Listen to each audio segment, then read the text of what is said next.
They made us lose our focus. The very same hands that formed us. Go build a better tomorrow. For you, I'd make it a rainbow. Think I would be holding on to the one thing that I know is stronger. Love is blind and no one's perfect. Platinum seems so shallow, shallow, shallow, shallow. But you a bright white gold.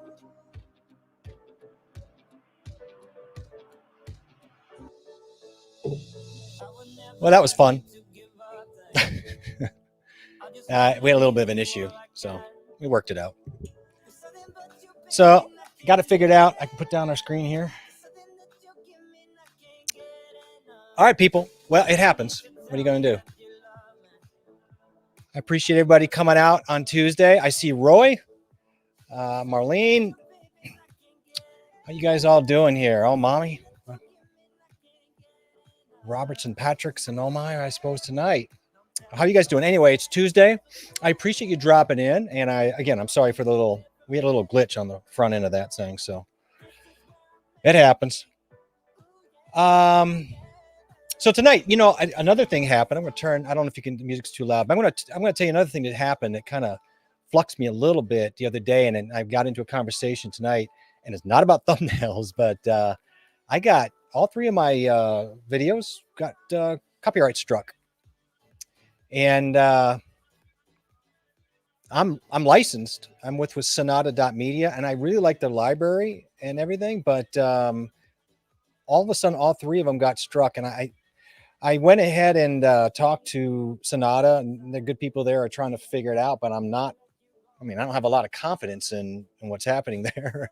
And it is a process. So, on the upside, I get to go through this process and try to figure it out, see what's happening. So, yeah, we're going to talk about thumbnails tonight. But before, you know what? I'm going to bring John Ryan out here in a second, get him out here, and maybe he can set me straight on what happened to me with Sonata and what I should do with it. But then we're going to get onto thumbnails, and I have some thoughts on that. And I see some people in here I really want to, don't leave right away, because I have some questions. All right. And this is a serious subject for me tonight because I'm in the middle of it. So let's bring John in here and let's kind of get serious. Not really. All right.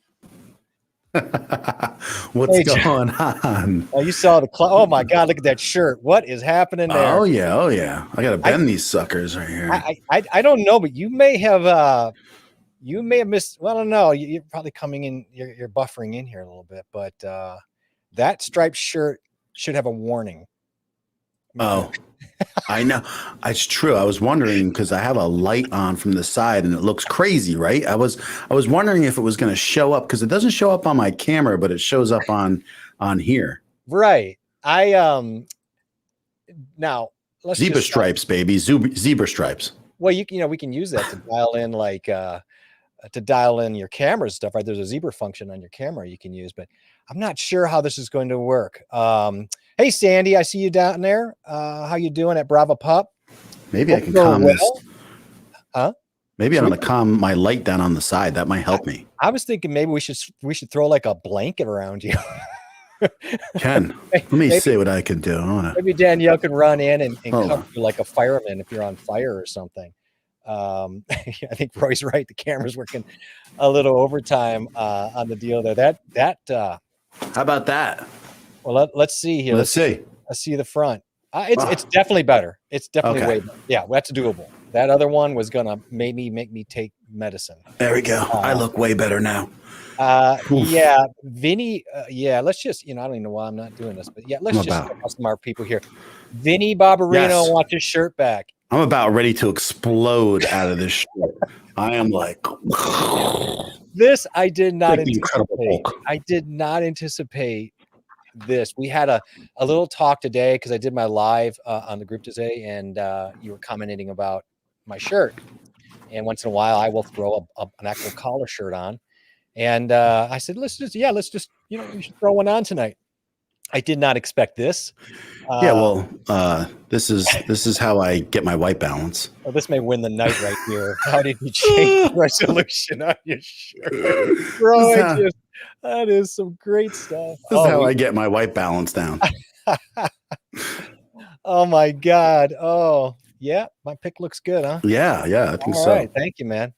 You know what? I'm going to give you the commenter of the. No, I'm not. You can just. I'm not doing anything. I got. I have to always put your mom up here because right. she is. Just she doesn't call me by my name. No, because it's secret. It's a secret name. I always make sure to point out that your mom is here because I think that's lovely. And she is always. I tell you what, she watches everything. I'll give her that. Yeah, I have to just because. Yeah, John's shirt was interactive. I swear it reached out and touched my eyeballs. That's the most interactive thing I got going on. That was shocking. Was it? How about this? Oh my God. Yeah, that's like perfect for the thumbnail and everything right there. It's like that's my thumbnail. That's how I do it. Your thumbnail, right? That's how you do it. I mean, we should maybe just end the stream. I don't think there's any point in going on right now. We're not going to be able to get off my shirt. This is why. This is the way I do it, bro. You got to wear this stuff so that we could talk about it for like 20, 30 minutes. This is simple talking topic. Is it, or is it just people trying to survive their eyeballs of what they have just seen? Dude, I'm a genius. This is like a gawking at a car wreck. This is something. But you notice how our audio is like better this week for some reason? We don't change anything. It's just better. I did notice that. I mean, we did make some changes to mine, thank to you. But yes, I've noticed it. I noticed it today. I could just tell in StreamYard it's better though. Like it just seems better. I do notice it. I do. There's not a lot of garbly-gooky thing going on here. Sammy's like he's a little bit creepy sometimes. He notices every detail. Yeah. I'm only kidding. You know what it is though? Yeah, I know what it is. I appreciate it though. He really does. But the thing is, I was waiting for Sammy to say something and he didn't, which is I'm using a different mic tonight. Oh yeah. Yeah. Well, he'll get to it. It's early. He's just shocked. Dude, I mean, you can't walk in on this and see that shirt and go, whoa, that literally is shocking. Thank you. There we go. Thanks. So yeah, Steve. I mean, I want to jump into our thumbnail thing here in a second, but I did tell you earlier, I got hammered on all my videos with copyright. Right, you were telling me. And I used the same songs in all three of them. Yeah. And I got hit, and I did. I was really bummed about it. And it's not an easy process to get rectified. Yeah, they make the form easy, but it takes forever. And I did contact Sonata, who I'm with, and you said, "What's Sonata with you?" I said, "What's?" I can't do it. You got the shirt. If you only had a pizza and we're holding court. What's the matter with you? So yeah, we're working through it. They said what Sonata said to me was, "Oh, that was really you really had some bad luck there with all three videos getting hit." I'm like, "Am I an anomaly because I feel like I'm not?" Wait, how do you have bad luck? I'm using your music. Yeah, I'm thinking it's your bad luck. Right. So I went in and there was a post on Feedbook advertising their stuff, of course. And I just went in and just said to everybody, I like their library, but I got copy struck 3 times on 3 separate videos. And all of a sudden I got an email from them personally saying, we're still on it. Don't think we're not on it. Listen, I don't want to say anything, but I did tell everybody to use Epidemic. Listen, I did. I don't want to hang on this issue, but I did look into Epidemic today and I did sign up. I'm trying it out. I will say this about Epidemic. They are top notch. That organization looks really solid and I trust them. I'm just going to be honest with you. Their library is wanting. I agree. I mean, there's library is wanting. There's no depth to this library. It's very linear. And I understand they're really geared towards background content creators stuff, but it left me wanting and made me sad a little bit. Sometimes when I get in there, I'm trying to search for like some good rock songs, and it is a little bit hard to find, but I don't care. I don't care because I don't have to worry about a copyright strike. I mean, I love to find music I like, and I can find stuff in there I like, but I don't want to have to worry about the video after I do it. Well, you're not wrong. I liked the music that I was on and I got hit 3 times. Now I'm dealing with that. So that is the trade-off. there just isn't a lot of great rock music there. It's not, but I'm with you. At some point you want to let it and, set it and let it. I'll look at artist list or whatever that is. Art list. Yeah. They're okay. They're almost and the thing is about Epidemic, you have to dive deep looking for stuff because for some reason, like it feeds off of your algorithms. It's always sending me stuff like that's the same music that I've already looked up. But then I start going in there and I have to look through a lot of stuff. Yeah, I see a lot. I see some fudging because what they're saying is they got 50,000 songs, but I guarantee in their number list, they're counting every single stem song. So if you have a song that's got 5 or 6 stems that you can download, I have a feeling they're counting the non-vocal songs and every single. I would say absolutely. So that library is not as vast as what they're saying. I'm not disparaging the product. I think their product is solid. Maybe if you get a little free time, you can just count the songs and make sure this week if you get a chance. You know what? In my downtime, I will. Okay, good. So, John, let's talk thumbnails. Oh, God. Let's just talk this out. It's not my strong point. It's not. Well, yeah, I don't know. Chat. If the chat that came here to talk about thumbnails, I mean, is just drop in chat for me. Do you feel that creating thumbnails is a strength or a weakness of this whole process for you? I guess let's just start there and see who thinks creating their thumbnails is a strength or a weakness. Is it something you look forward to? Or is it something that you kind of just dread every time that you get to that part of the process? And where are you at with that, John? I don't dread it, but it's just hard to find enough time in a week to do everything, This view may not be possible tonight. I'm afraid to put you on full screen, brother. Oh yeah. Look at let's just do it before I go to the comments. I'm ready to explode. Hang on a second. Everybody, there's a disclaimer, okay? Just watch your eyes. Okay, we're going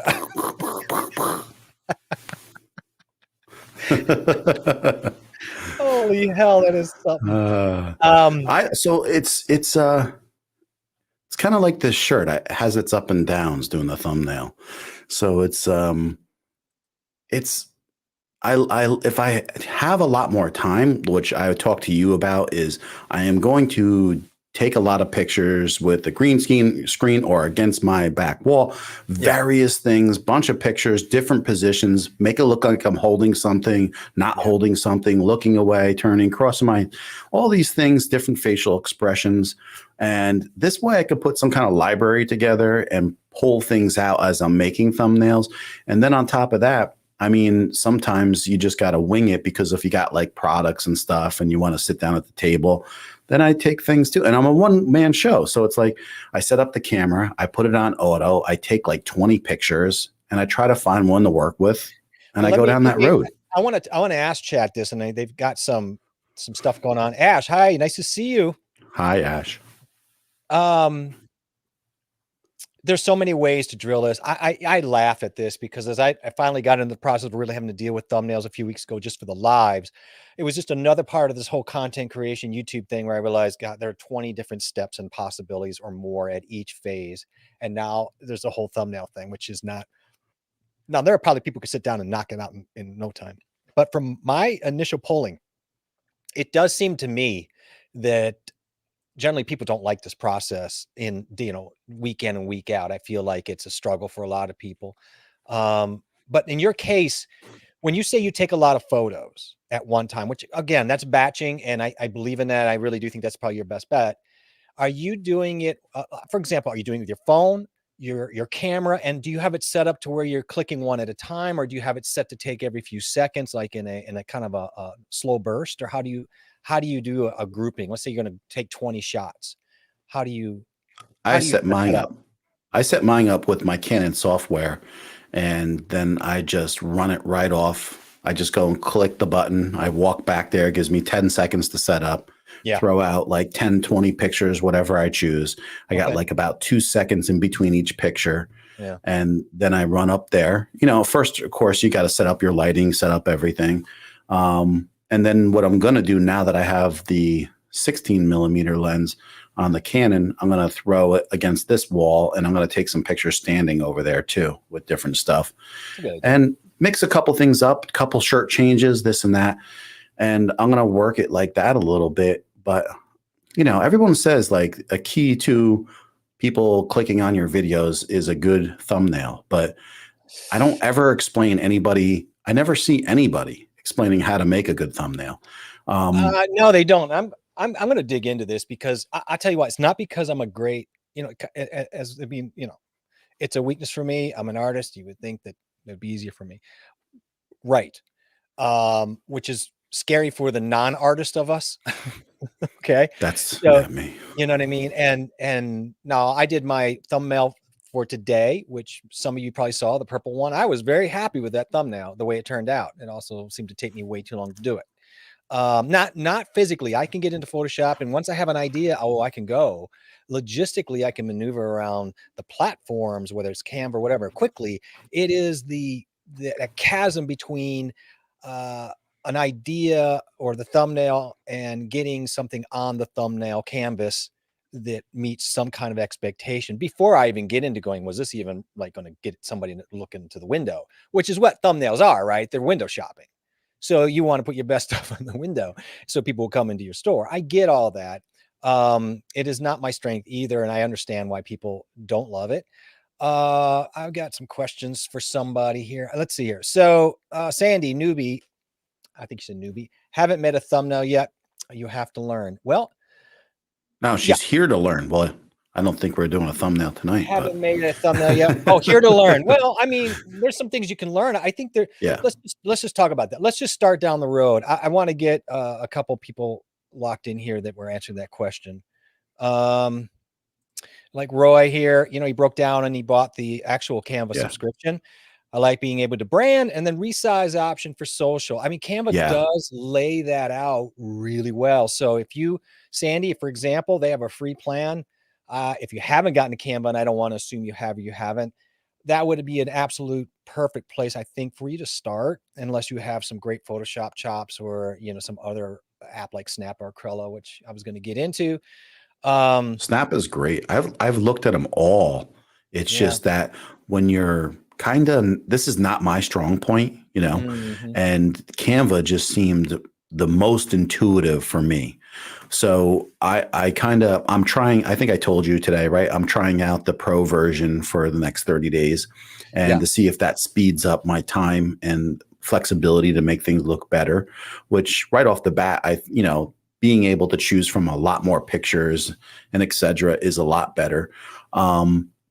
The other thing that I've been looking into, and I don't know if anyone else has done this at all, which seems kind of crazy, but Filmora has some like really cool options that you can do, and they make their software pretty easy. And I was watching some people because I wanted to improve my thumbnails. I think it's a big weakness of mine, amongst other things, but that is one of them. And I thought that some of the things in Filmora seem really cool, that they let you pick a frame in a video, and you can morph things, put things right on there really fast, make really a lot of different changes quickly. Whereas for me to do that in something like Photoshop or in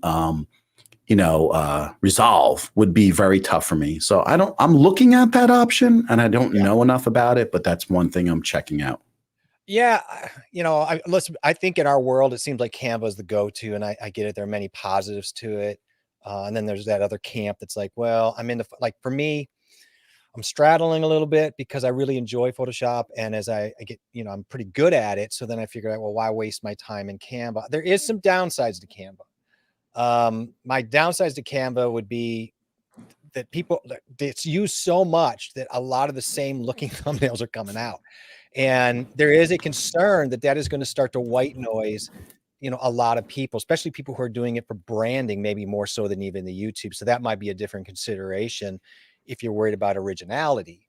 Because I think a lot of people are just dipping into those templates, and a lot of people just go for the first 50 and they're not going to keep scrolling. Oh, I definitely see them, and I'm like, oh, that's Canva. That's from Canva. You're like, that's Canva. That's Canva. But where Canva shines, like Snappa doesn't have an autosave feature. So Canva is great because it does have an autosave feature, and the amount of downloads you can have with Canva compared to Snappa is much more generous from what I saw as well. They all work kind of the same. They all have that little hitch. The one thing, the models are a little bit different, where Snappa and Crello is pretty good too. It's right along the same edge of Snappa and Canva. But Canva's got more free options than most of them at that free plan level. But you can have like 10, I think, is it like 10 collaborators or something on the free plan? It's something crazy with Canva. And where you do with Snap and Crello, I believe they're per user. So it gets a little wonky if you do need more than one person. Maybe a lot of us don't need that. Well, if you're a little bit lucky, like my wife is a teacher, I do have the possibility of using her Canva because she'll get it for free. Okay. She'll get the pro version. I mean, yeah. I mean, as a teacher, I looked into pretty heavy the Canva versus, I think Snappa and Crello would be the other two major. There's always somebody, but those three really seem to be the major players in the kind of GUI user kind of template thing, and they kind of work the same. They just have those different feature sets, and with some minor differences. So really, they're kind of all the same in that platform. And then you get to doing it on your own. Ash says I used to batch my pictures for my thumbnails. Now I prevent from doing that. My CTR went way higher with custom thumbnails per video. Yeah, and that's interesting because I did that. I started to kind of use a theme in my first 3 videos, and this past thumbnail, I said, no, I'm going to just go blow it out, get a vision on it, use the content. And I will say, just anecdotally, yeah, it's been a much bigger success. And I think that does play out. So I agree with that 100%. And she also loves her Canva, and she's keeping it. Photopea is really good too. Did you ever look at Photopea? Yeah, yes, Photopea is great too. It's sorry, like I didn't really look deep into it, but it's all web-based, so you don't have to download anything. You could jump right on there, make a lot of changes without, if you didn't have any software that you have to pay for, you could do a lot of things in there. Yeah, there are some really amazing setups. And look, and just don't get anybody, I hope nobody's getting an idea. I'm not bashing. I use Canva. I love Canva. I'm struggling with myself because I want to do things that are just, I want to be different. And so I don't want to start leveraging and leaning in, I don't want to say lazy, but I don't want to like start using too many of their templates. And I've seen a lot of them already. And so I don't want to do that. And maybe it's just stubbornness. You know what I mean? Right. So start out with a clean slate, right? Though you can, and just like make it your own. Yeah. And there are some really simple things. If you are into Photoshop, you can easily do actions in there. If you took 20 photos against the green screen, you can just do one photo and do the actions to clean and get the whole green screen selected. And that will pretty much allow you to batch the rest of them and get clean background removals on all 20 in one swoop with one macro. So there are things you can do to set up if you want, you know what I mean? Some people don't want to mess with any of that stuff. I'm just curious because I think someone might clue me into something else. I'm trying to learn along the way. And if somebody else learns another option, and they might be interested in that Photoshop can actually be set up to be very user-friendly as far as batching, they should know that. There is a downside to that. If you don't have an older version of Photoshop that is not monthly subscription, you're going to have to pay for the Adobe, monthly there as well. So I am fortunate I have one of those, so I'm not paying it. So, because, you don't want to, and Canva plus that, you're eating a lot of, you're just crossing over too many streams for, I think, the return. But I do, I mean, look, I do like getting into Canva. I do find it limiting a little bit, Canva. Yeah. I think there's so many points to a thumbnail though, it's like, first you got to take a good picture. Is your picture overexposed? Yeah. Is your picture, is the white balance totally off, so it's like, you got to take a good picture, then the text tied in with the picture. And then there's so many good things that can go on. And then like everything else, no matter if you think certain numbers are improving, but there's still so many things that have to happen for your, it's a plus, but certain things have to happen for a video to take off. And the thing is, you have to get some people to click on them. So I guess that's the most important thing. And then you go from there and you take a look and see what's going on in those analytics. Yeah. I wanted to say I wanted to say a quick good night to Robert. Bud. Yep, Robert's heading out, so I wanted to just kind of. I think he said he wanted to know where I got my shirt. I think he wants to make sure the street lights don't come on, so he can go to the store. We'll find it probably in the electrical department of a hardware store. He would find that shirt, and It's where the streets have no name. They should have absolutely no. They should be just a dead end. Let me ask chat. Do you put your photos? Is that a goal of you to put yourself in every thumbnail? Now, some people do. There are some people who hate putting themselves in the thumbnail. Some people have avatars. Statistics show that when you do put yourself in the thumbnail, that there's better results. Right. But but it really depends on, like these are broad stroke answers and broad stroke questions. It really depends on a lot of different things. Like if you have a hot item and it's a popular topic, sometimes just having that item in there is enough for everybody to just go clicking on it. There's always gray areas, right? It's really more about the general approach, because there's always going to be that one-off or something about that particular content that maybe just, this is outside of the model of what I normally use. And that's the problem. We start getting into all these different weeds about the process. Could be what's the tools you're using.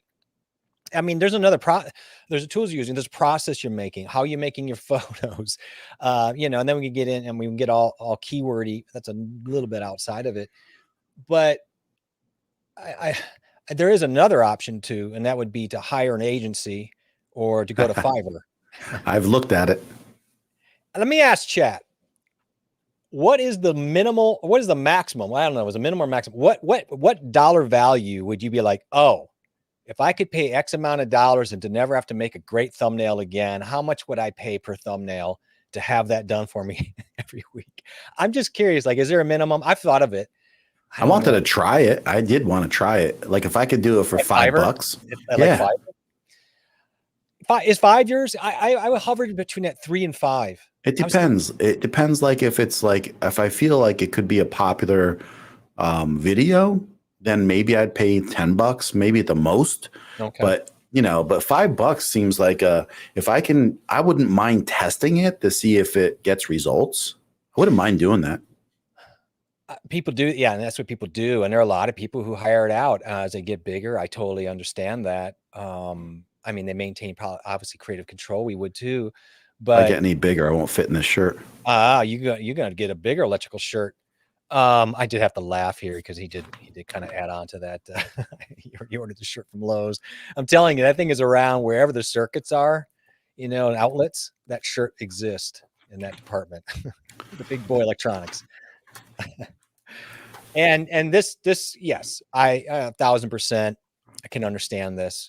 Roy is talking about the facial expressions. I agree with that. Nick Nimmin, he knows what he's talking about. So yeah, it seems to be, unless you're Mr. Beast and you can just offer like $1 million if you could fit everything in a triangle, that will probably get a click too, but it probably does better when he has a facial expression with it, so yeah, just saying. Right. I went through my first batching process this week. I got my new green screen. I set it up. I ran them. And then I wasn't even ready to set up for a real thing. And I ended up doing the thumbs things for this thumbnail thing tonight. And then it came to me, I'm just going to use, those weren't intended to be used for this, but I'm going to use them, and it ended up being a thumbnail I liked. I got some good feedback on it. And it was a real educational moment to say, if you're not trying to think outside the box, at least be open to an open box. In other words, just do stuff. Try to do something different, an extra shot that you normally would do, just to have it, because so often that is the moment that you go, that just stands out. That's just a little bit different, and I want to go with that.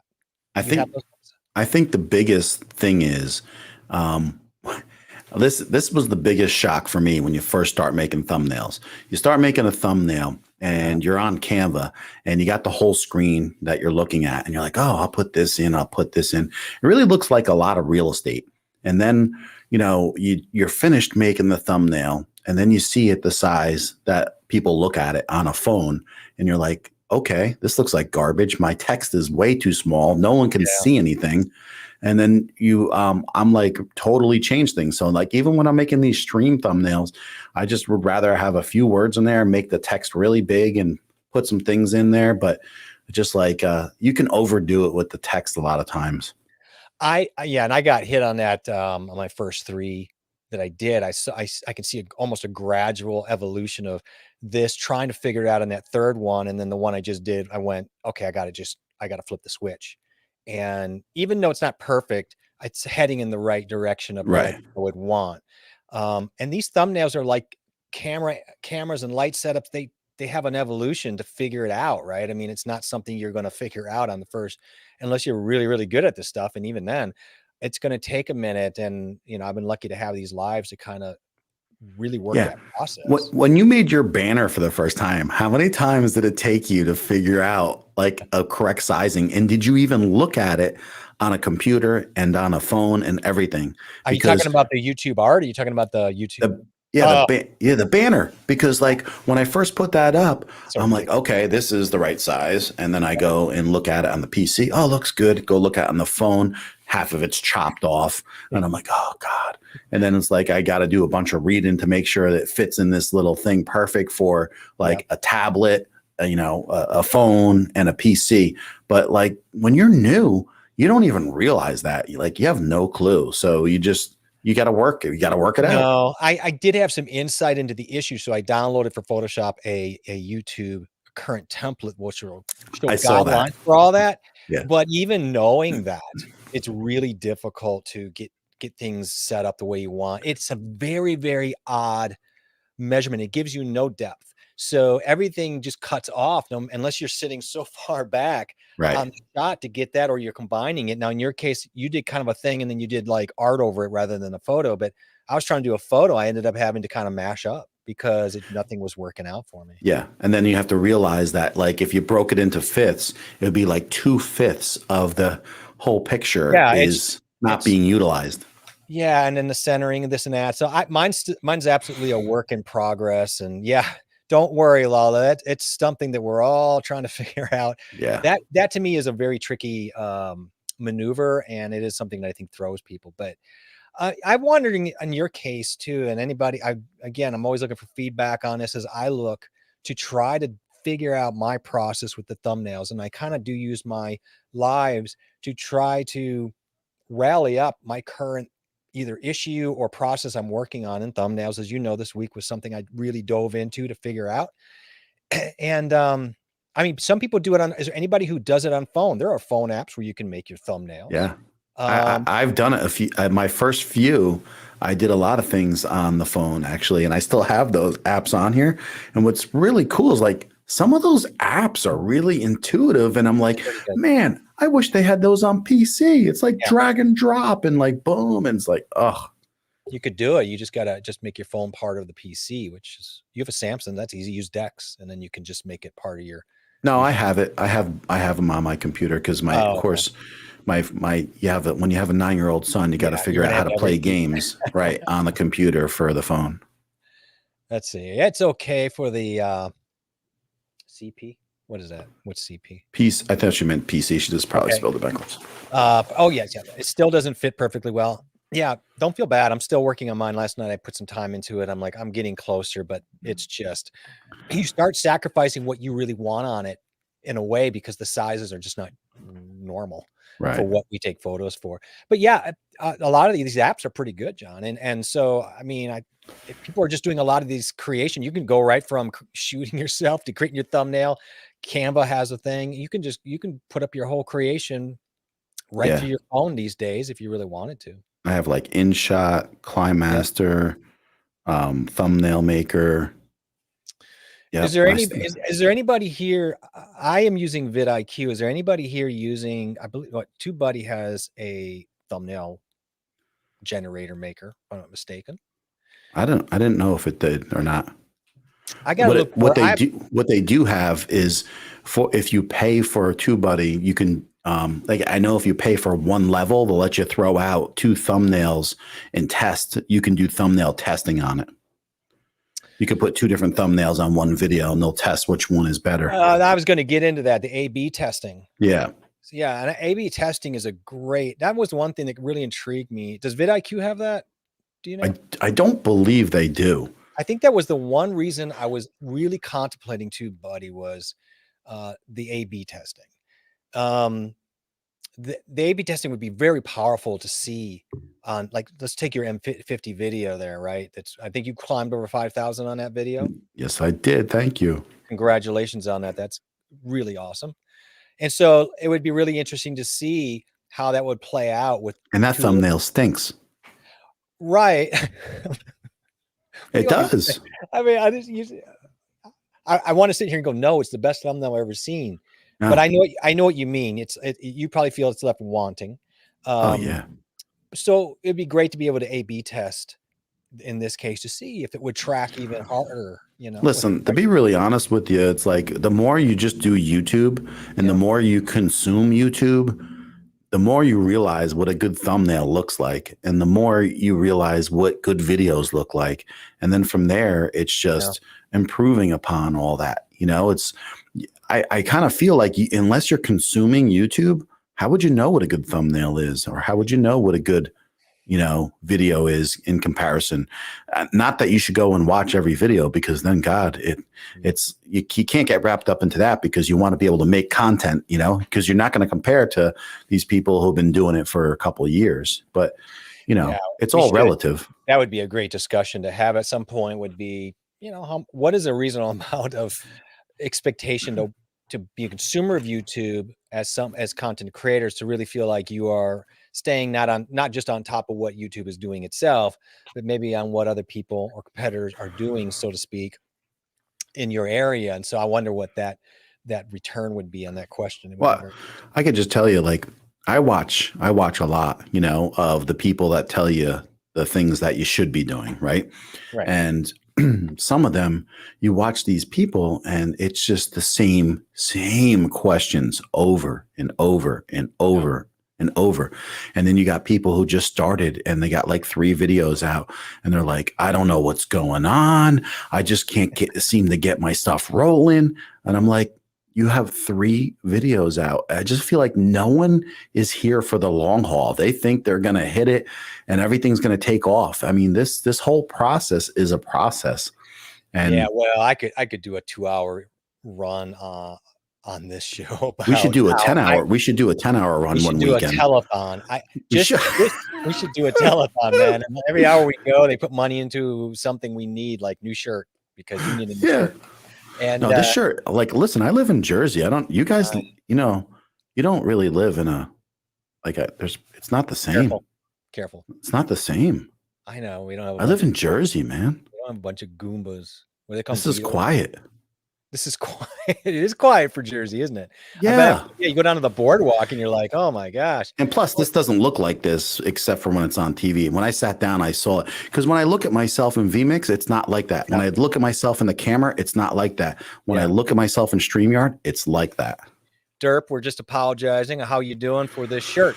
This is a catchy shirt, by the way. I have a lot of people that give me compliments about it. It attacked everybody's eyes when it hit the screen tonight, but we calmed it down.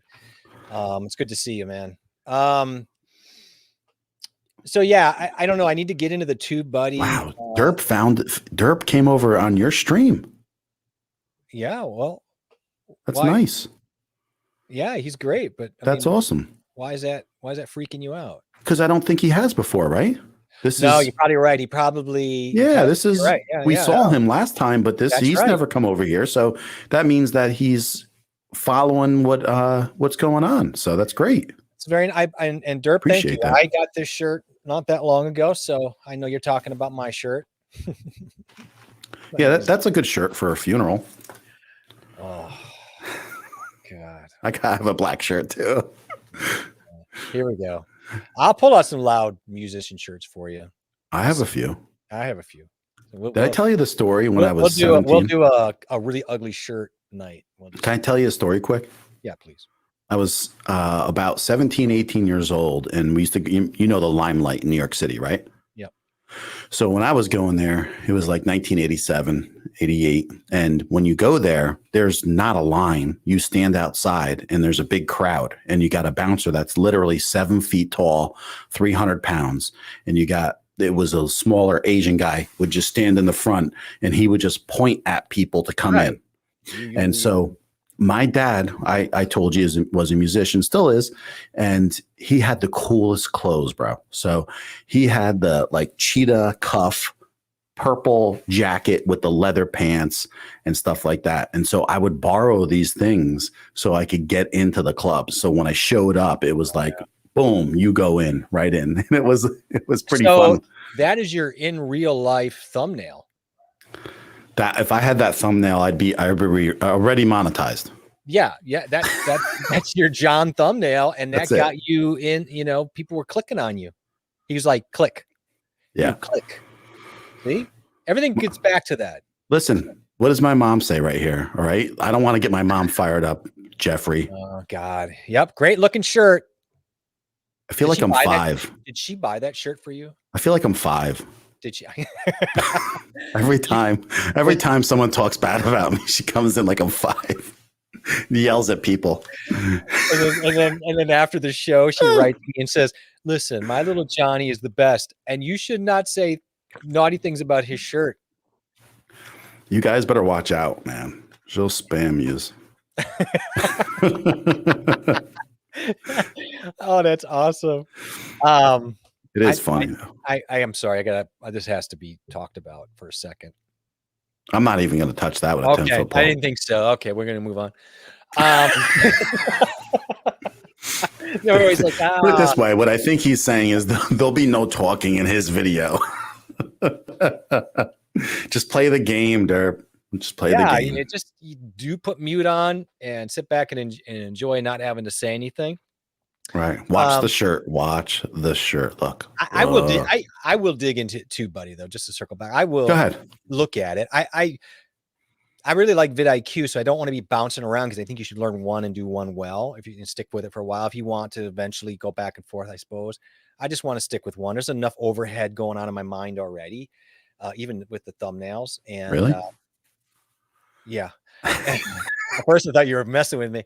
But I'll just tell people I did similar to what John did. I think a lot of people do. I got a green screen background and I'm setting up an area. I can leave it up and I'm trying to keep a light there that I can use. And when I got to shoot a bunch, just shoot them.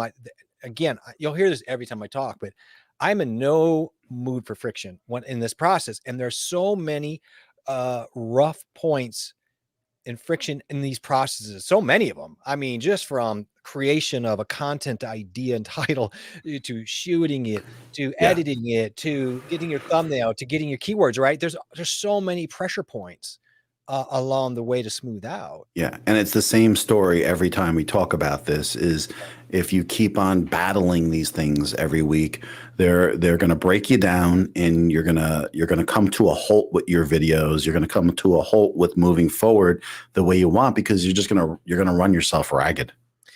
Yeah. And we talked about having to every so often stop I think especially new people. Oh yeah.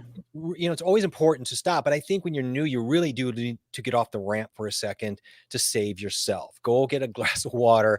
If you need an extra week to put stuff out, fine. Just, I went down things, you went down things. Oh yeah. And I'm better for it. I started, making some headway this week that I had not had since you and I met. I'm really excited about it. I did my whole trailer test today in my new pod area. My thumbnails are up. I'm doing stuff. And, I was just going to say, though, it's not, I hate to say that, but I'm going to tell you the truth is most people don't learn from their mistakes. It's a lot of people have a hard time analyzing their own stuff. I don't. Ditto. Because I don't think a lot of my stuff is good. And if it is good, I'll tell you because of the way it's put together. It hardly ever comes out the way I plan it in my head. And so you have to be honest with yourself about certain things. Like I'll tell you, okay, that was a good thumbnail. That was probably one of my best. The video didn't do good, but the thumbnail looked good, and I'll go down that road with certain things that flow pretty good. I'll tell you. I'm sorry, go ahead. Fiction. No, but I'm just saying, I think that a lot of people think I don't know if they have a clear view all the time, whether or not if they think their stuff is good or not. Well, and we've talked about this. This gets back to a real problem. We laugh about the streaming buddy thing, but there's something, and I'll tell people this straight up, John, and I've told you this, about how I feel you have really helped me get to this point quicker, but you didn't do it by kowtowing to my feelings. Now, you've been nice about it, but you've been honest and direct with me, which I wanted, right? Because I'm like, I don't have time to be. Well, to be truthful with you, I never give you too much of my opinion until you ask for it. No, exactly. I'm just saying that when I've asked for it, you haven't been like, oh, it's all great. No, I don't do really that. You've broken it down. No, you've never been one to like come out and just be like, ah, rah, rah. But if someone comes, and I would say it's in like, ask John for any advice and let him give you he'll give you great advice. For me, I like how direct you are. And it's not even just like, oh, your thumbnail sucks. You're like, here's what I would do. You told me, it's fine. It's good.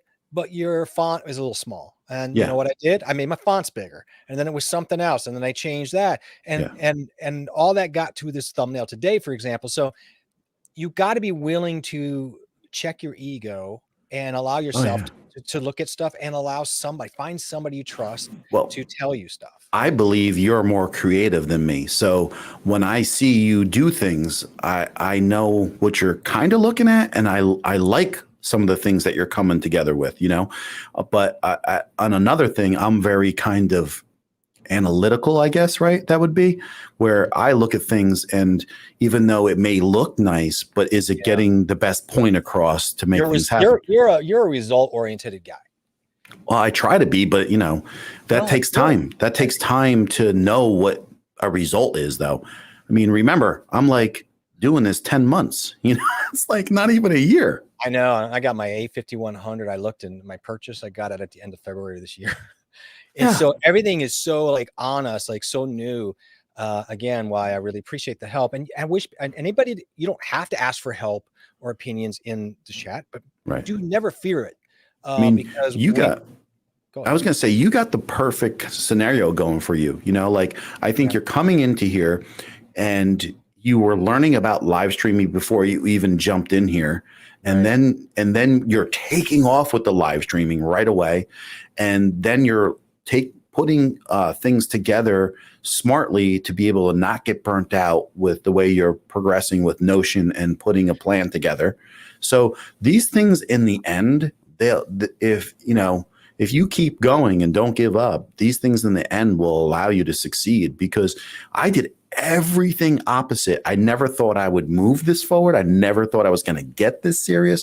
I didn't even know about streaming or cared about it until I saw it on a certain level, and I think that you're right now where when you're just starting your channel, now you can have a plan moving forward. I had no plan for months, so that's going to be a great asset for you moving forward. Agreed. Yeah, I got lucky a little bit, because doing what we're doing and having this relationship really took some pressure off me as I was still trying to build, and I call it gathering. And as I was gathering, and now it's kind of hitting that tipping point where I'm noticing in this week where everything's starting to fall into place, and I'm like, oh, I can do this.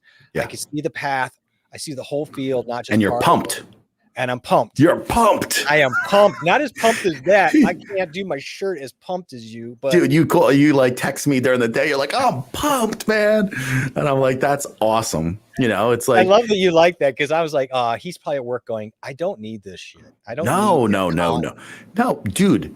Are you kidding me? That's not the way it works. I don't ever think that if I'm not responding all the time, it's because I'm busy. But because you got a life and you got things to do and you got a kid. Yeah, I've got 2 dogs and a wife who doesn't ever talk to me, so it works. I'm needy. I need a friend. Somebody talk to me. It's happened. Yeah. Well, this kind of is true. I don't want to say it, but it is kind of true. All right. I think that time is long gone. Once you get to a certain point when you don't fit in regular clothes, like you understand, like I have to go around and find 54-inch jackets. That's not always so easy, or, I had the opposite. I'm down 12 pounds since COVID started. And so all my clothes got really awkwardly loose. Loose clothes don't look good either. So I started to look like maybe I'd been, maybe in the desert for too long, and a little Tom Hanks on the island a little too long. Start pulling my own teeth out and stuff. And yeah, talking to soccer balls as you're walking to your driveway. Every soccer ball I see is like, oh, Wilson. No, I got strangers that come up to me. I work in a very busy area in a very busy town, and I got strangers that come up to me and they're like, say things like, "You're a big dude, man. You play pro football. You like, constantly." It's I'm gonna like be honest crazy. with you. You're on me. I just gotta defend myself a little bit here. What's that? About dark shirt and you shitting all over the Midwest and all that, because somehow we don't, Whoa! How did that turn into the whole Midwest? now? The whole Midwest is now rating your channel and just beating you up because you did that thing. Here's what I want to say to that: you have a skin tone that works for a shirt. If I wore a shirt like that, it would be horrific. I cannot wear light color shirts. I don't know. I have a weird color. Not weird. I have a very French skin tone, and if I wear light clothes like that, I can't pull it off. Parlez-vous français? Yeah. I have a light skin tone too, but it's just you got a hint. No, I'm white, dude. This is only because I'm outside. But like the thing is, this That's shirt my doesn't. problem. I don't get outside. It's funny that everyone got into the shirt thing because I'm telling you, until I sat down and saw myself on StreamYard, I'm like, oh my God, this is going to be a little too much on here. And I didn't notice it in vMix. Like if I sent you a picture in vMix, it doesn't look as like so crazy. It doesn't look that way. Oh no, I hear you. I want to get what's he saying? He's got a couple of things I wanted to get on him, but he said when I decide to have a thumbnail, it's just a screenshot. I know I got into a discussion with John. I don't know if it's kind of the same thing. John Polo made a comment today on my live today that, hey, what he's been doing is, shoot the video. Now I know a lot of people do this. So shoot the video, a video or of themselves, not now the video, and they'll just go through and look for screen grabs to do the thing. With today's video quality, you can get away with that. But Derp is different. You got to remember, he's a gamer. So a lot of times he's probably taking a screenshot of the game, which that's what my son likes to do too. He'll go and take his car that he chose and put together. He'll set it somewhere in the, like where the winner circle is or something. Yeah. He'll screenshot it and then we'll add like text and stuff or a picture to that. So if he wants to take a screenshot of the game and then take a separate picture of him and put him on top of that, giving a thumbs up or something, I think that would be a really good plus for him. But I get what he's saying. Yeah, he's right. I want to see him. I want to see the guy playing the game too. Yeah, so that would be kind of cool. I mean, to put yourself like in a little circle or something on there, anywhere to kind of get your people. I think would really be. There's just that magnet that happens when you add that extra layer of intimacy with the person who's putting that game out. So you should maybe contemplate just adding, like I do that on mine. I just put a little circle photo of mine stuff, and I will put bigger photos of myself on my videos like John does, because I do believe in that. You should try that out, man. You should kind of branch out a little bit. But John Polam, and I know others have told me today, they're like, yeah, I just take, video with a green screen. I take some poses. Yeah. And then I just go through, and look, it's efficient because you can just go through, find that screenshot you can live with, I suppose, and do the same thing you can if you took a photo. I don't see any harm in that. I think that's, as long as you don't seem like it's all repetitious, because if you're in front of your computer in the same little square with the same little, faces, then you're also going to look repetitious at some time. And yeah. I think like I'm gonna try to start being a little bit different.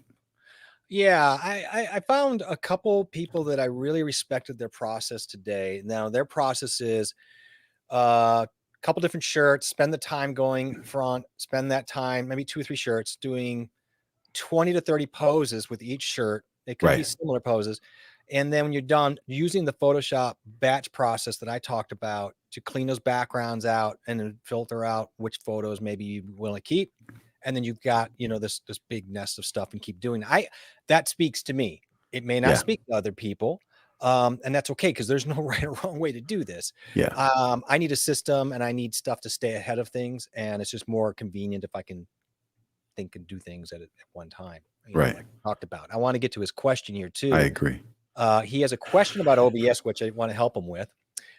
His question about OBS and how he makes a transition.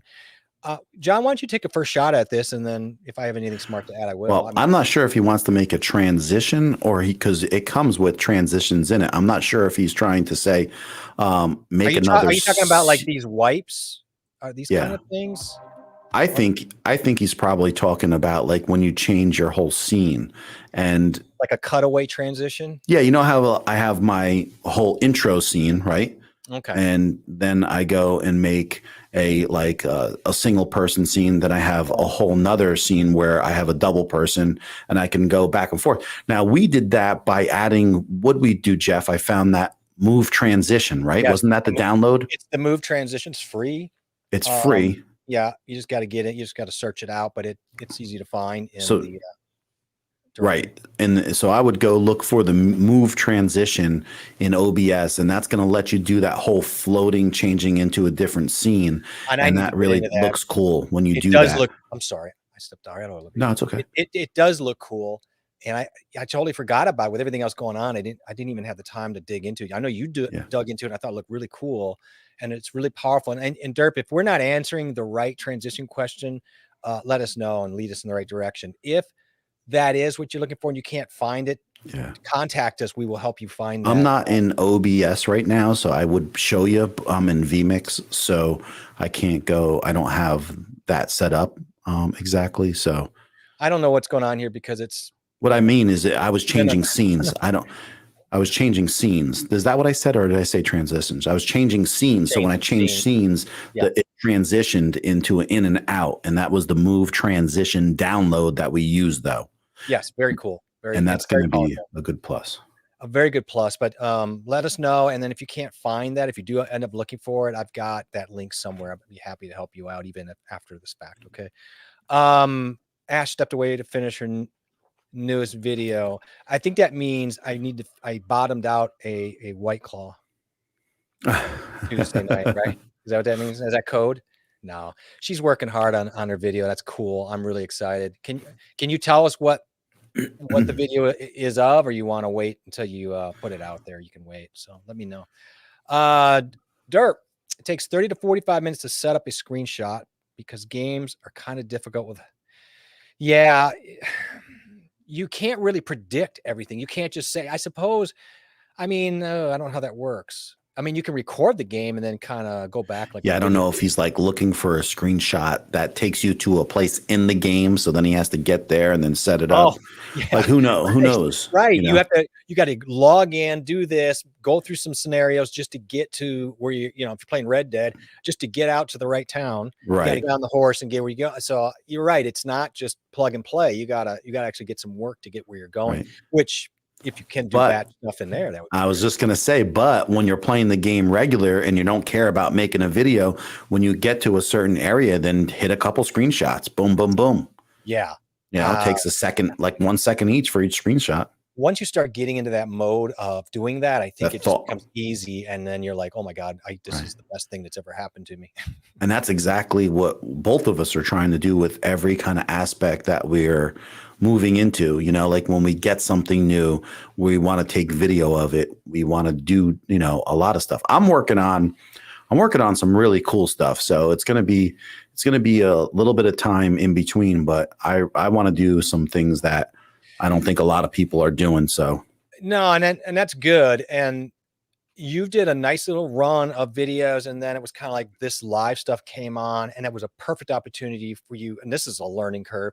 Then you're like, oh, I'll take this guy into my life, which was another. It's like you got to feed him and walk him and take care of him. And so you did that with me, and then we talked about how you wanted to sit around, how you wanted to sit and kind of really analyze where you were at. And I think it was a healthy thing, and I think you'll kind of come out on the other side of this really firing once you kind of get that groove going. Yeah, well, you got to take a look at everything, and I don't know.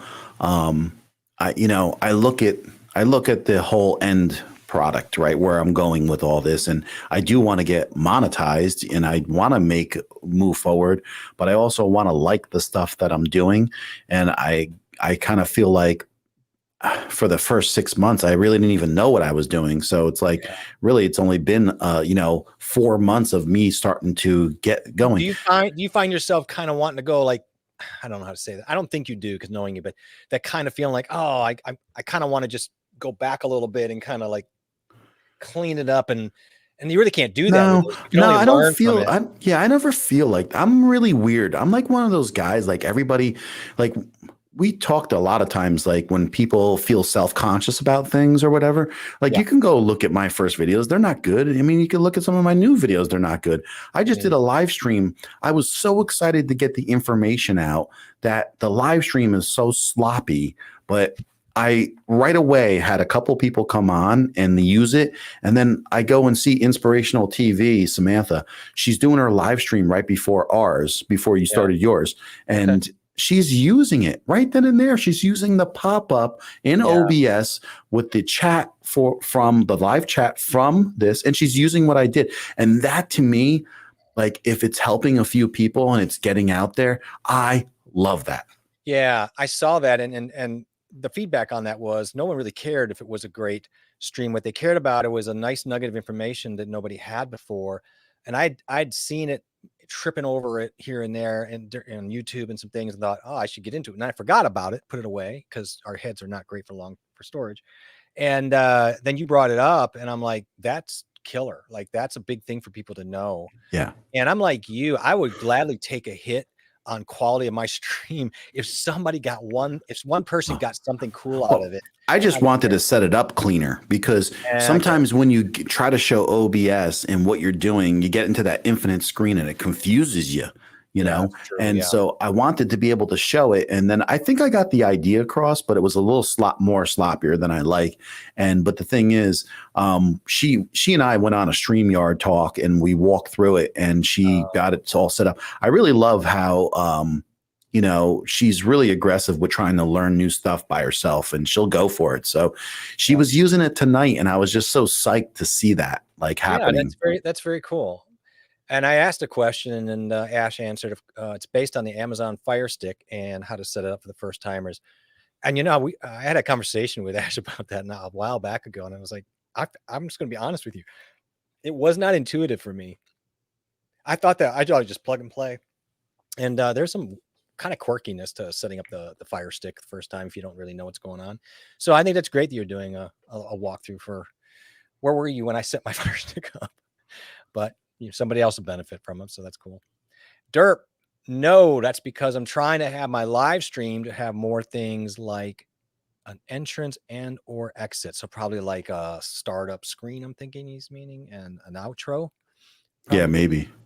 Kind of like we did, like I'm assuming you meant like the countdown stuff and like outros. Let me know, Derp. Yeah, so I think that's exactly what we're talking about. He wants to set up a separate scene.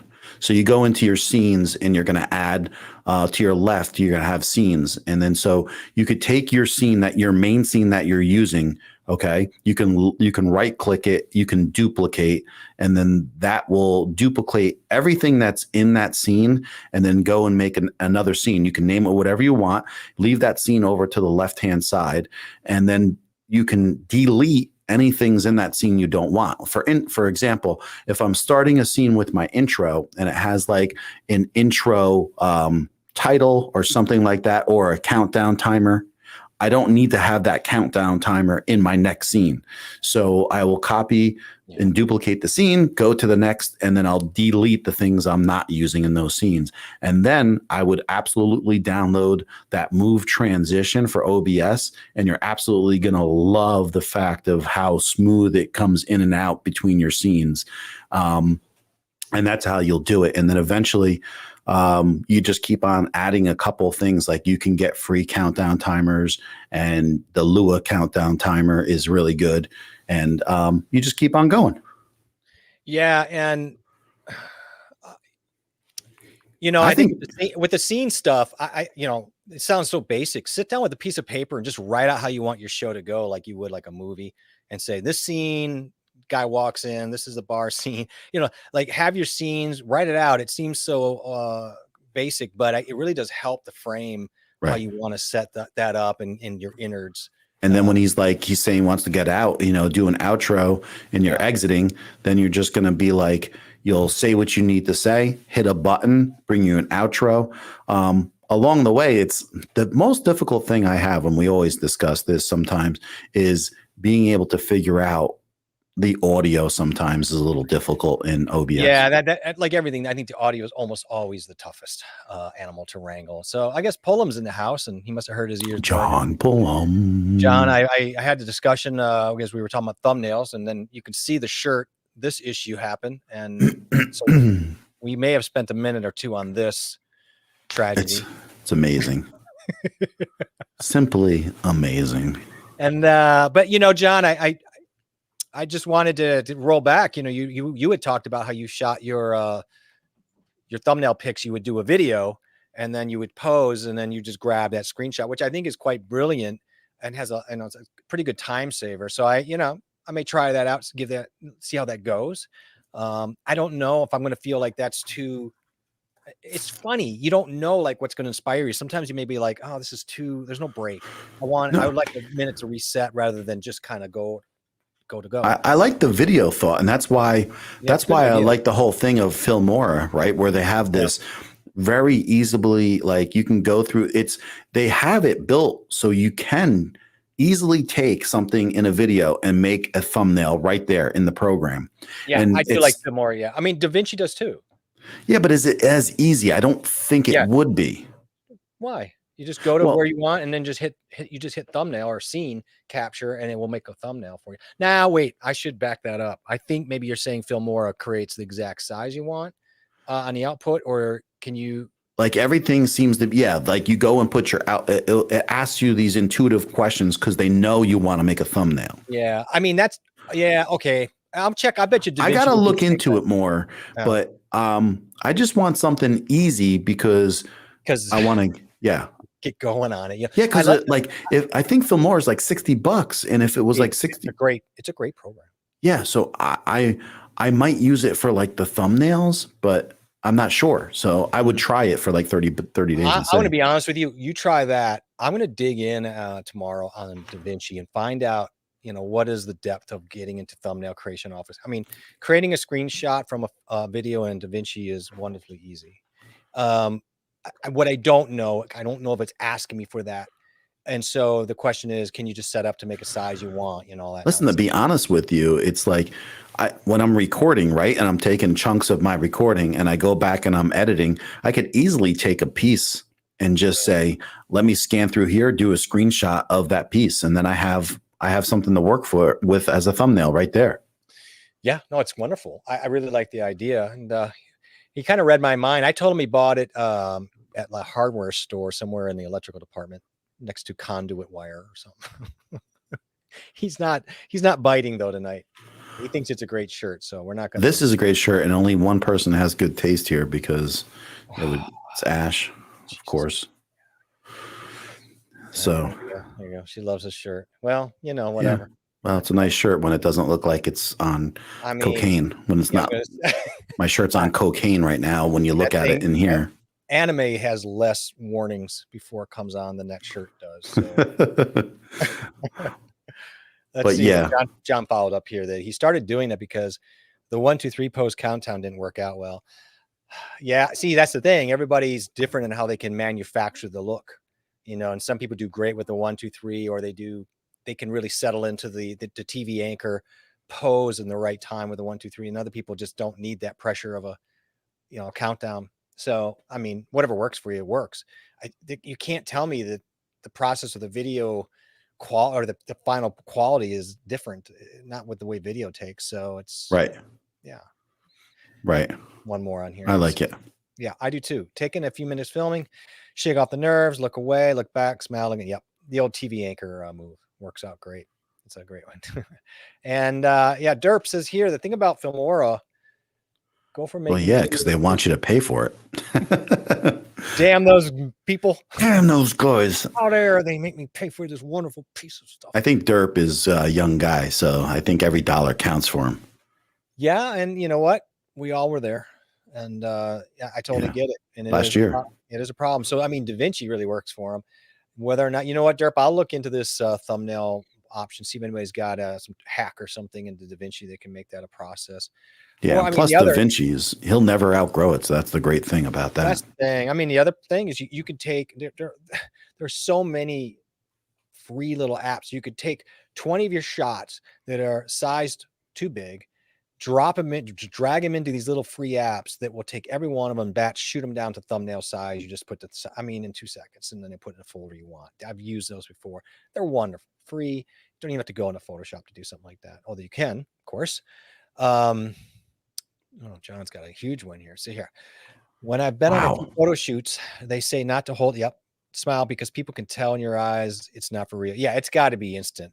You see the news anchors always do the, and then, but they stay there for like another 2 seconds. That's when he's doing the bathing suit photo shoots. Yeah, I mean, no one's looking at John's eyes when he's putting on Speedo. No, right? Definitely not. John's constantly in that. Hey, the children are my eyes are up. My eyes are up here. The children are the moms are. Come on, kids, let's go. We gotta go home now. We just got here. Sorry, the weather's going to turn on us. We got to go. It's hilarious. John, let's see. I'm not sure what he's saying here. Oh, he's talking to Ash. What is he saying here? I want to see you wearing a flashy shirt like John's in next week. Yeah, let's do that. Let's all give people epilepsy. I can mail you my shirt. That would be fun to watch. She'd be draped in it. She could have like several people. Yeah. So what have you been working on this week, though? Who, me? What else are you working on? Yeah. I'll give one more curve here so we can.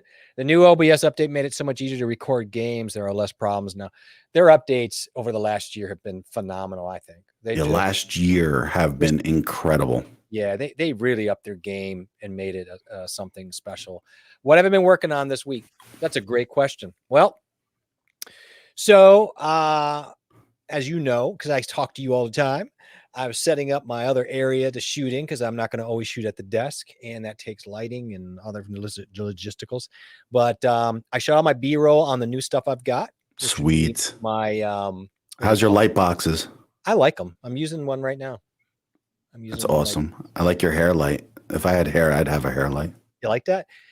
Brian and I kind of did a readjusting on it. I feel like it worked. I feel like we finally got it in the right spot where it's hitting my shoulders a little bit better. I think I might be investing in a possibly a white balance kit. A whole kit? I think I may. Why is that? Because it's very usable. I mean, because like, no, it just is. No, like, no. I get you. You could use it inside, outside. Okay, but let me ask you. I mean, I kind of know, but can you just tell me what actually makes up a white balancing kit? Well, they have color correction, right? So make sure your colors are balanced first, and then you balance and I don't know how to do any of this yet, but it's a whole process, right? By using the kit, and you hold it up to the camera and you take a little video. But I mean, you can buy the gray, white, and there's like 3 shades you can buy of cards. Well, the 15% card, right? Right. You can buy, you can buy them on Amazon cheap, and then just, that's why my wall is so darn close, natural color to that I could use that. But I just want to use it because if you take a little video or a picture with that, when you go to color grade or do color correction in like Lightroom or anything, right afterwards, when you take your pictures in RAW, you're gonna know where you stand, so you can make the right color choices. When you're doing your color correction. Oh, that's true. Well, that'll be a great topic to get into because, again, as you know, I feel like, and maybe for a lot of people, my biggest weakness of all this is probably the camera and the things around it, from white balancing. Obviously it was ISO. I'm probably become very good at that issue now, but all this stuff was very foreign to me just a few months ago. Right. And now of course we're all like, oh, you want to ISO this and that, and this is how you get your shutter to get this. And then you might want to think about whatever F stuff, right? We get the basics of all that stuff. But then you start getting, I think metering, white balancing, the zebra, the functions, I think are actually quite valuable once you know what you're doing. Oh, absolutely. Absolutely. So I'm really looking forward to you to dip into that because I would really want to know. And then the other thing is Would you ever consider using a teleprompter? Can I just tell you? Yes, and I'll tell you why. I downloaded an app, a really good one, free. Maybe Yeah, it's I know the one. Elegant, I think it is, or something, and it's great. It's phenomenal on your phone, tablet. But what's great, of course, if you have a phone and you're set up here, you can use Dex or whatever and get your phone right onto your laptop, or just stick it up on above your camera. I want to use it as a little bit of a bullet point thing, but there are moments that I don't mind reading a little bit off of it or catching things. I think that it's really difficult at times to not have some kind of thing going on. I don't know. Just a lot of people talk about them saving tons of time in editing and recording on it, and that, like, to literally, people say usually between 60 and 70% of the time they save by doing it. So they do make these really cool apps that you put your phone down and the mirror goes at the end of the lens. Yeah, I've run into a couple of those. I researched those. I found a good one for $119. Yeah, I think I know which one you're looking at.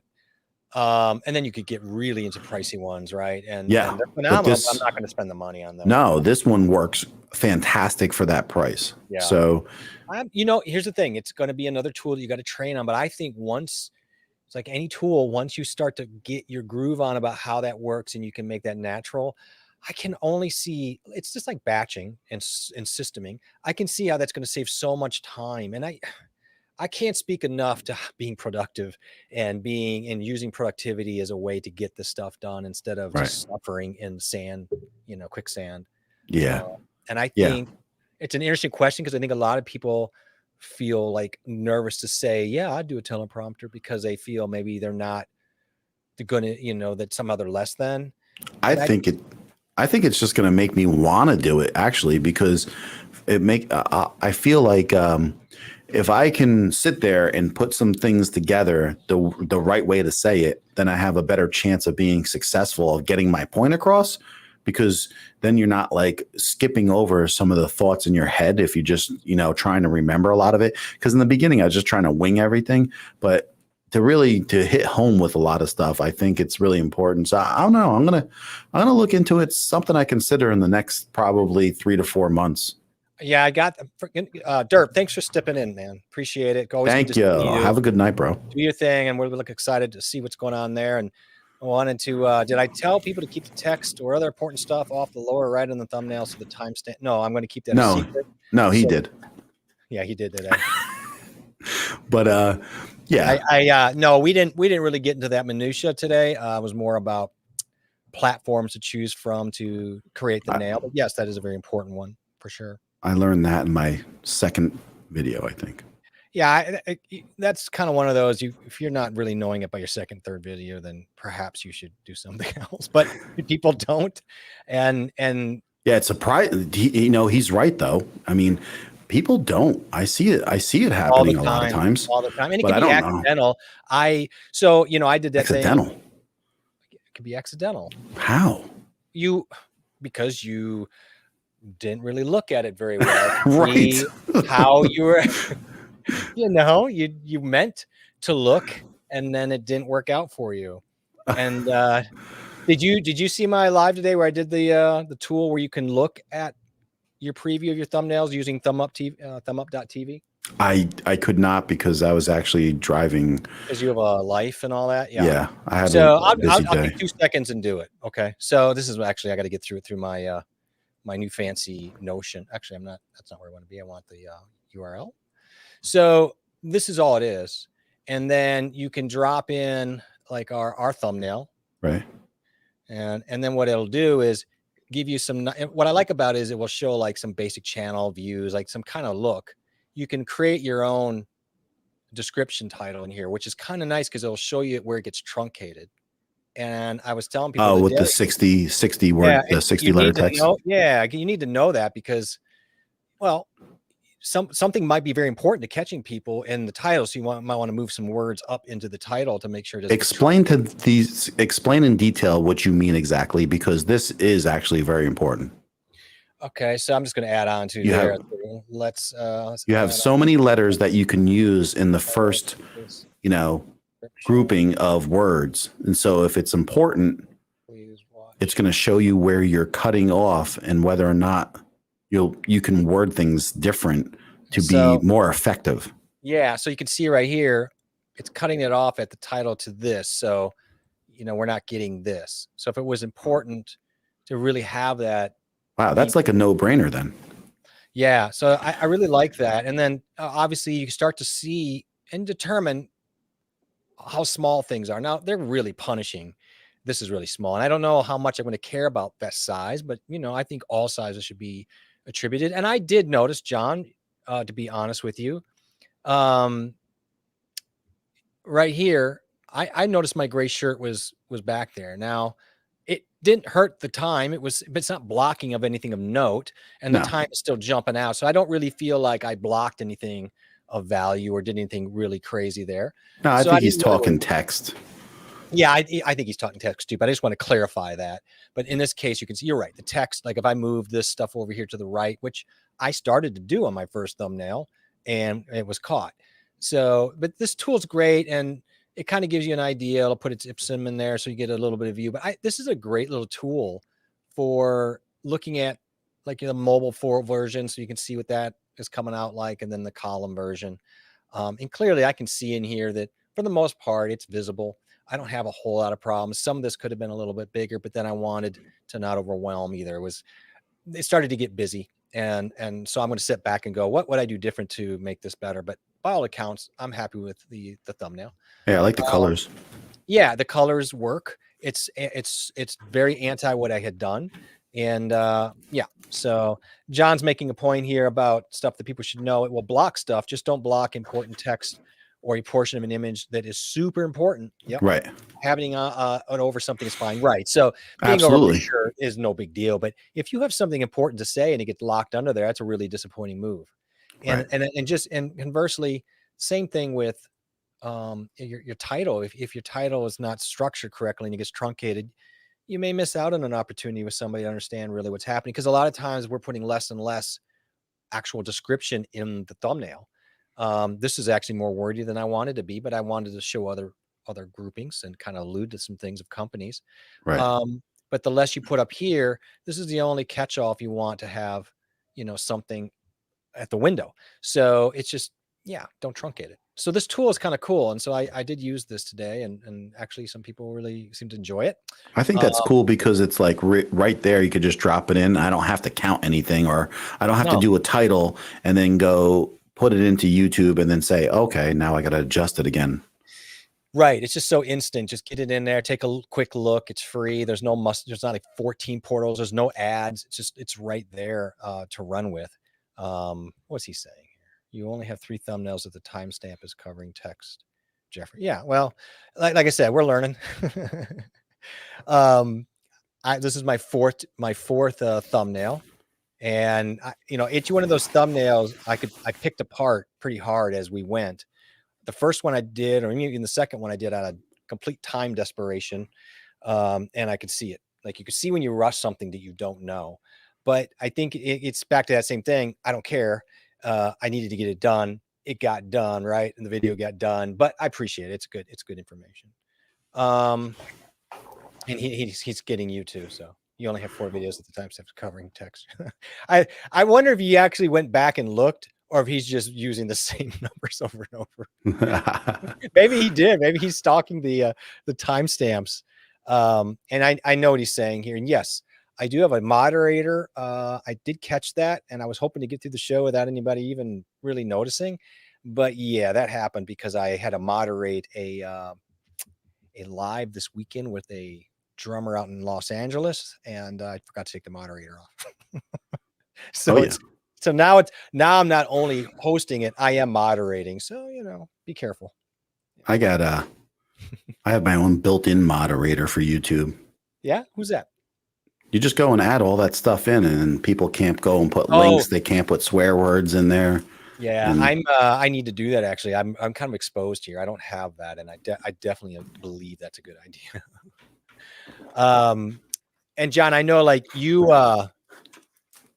you know, because John does other people's stuff. And I know that I think, John, that you actually log into other, I don't know if you log into other StreamYard specific to the person, like your magic show. I can't remember. I thought you did. And in a way, that's kind of helpful. And I know we can separate brands here, but what happened was I copied or whatever. I don't know what happened here, but I've gotten all the stuff into one account, and that can get a little goofy. But, Oh, I was on StreamYard this week too. Yeah. Yeah.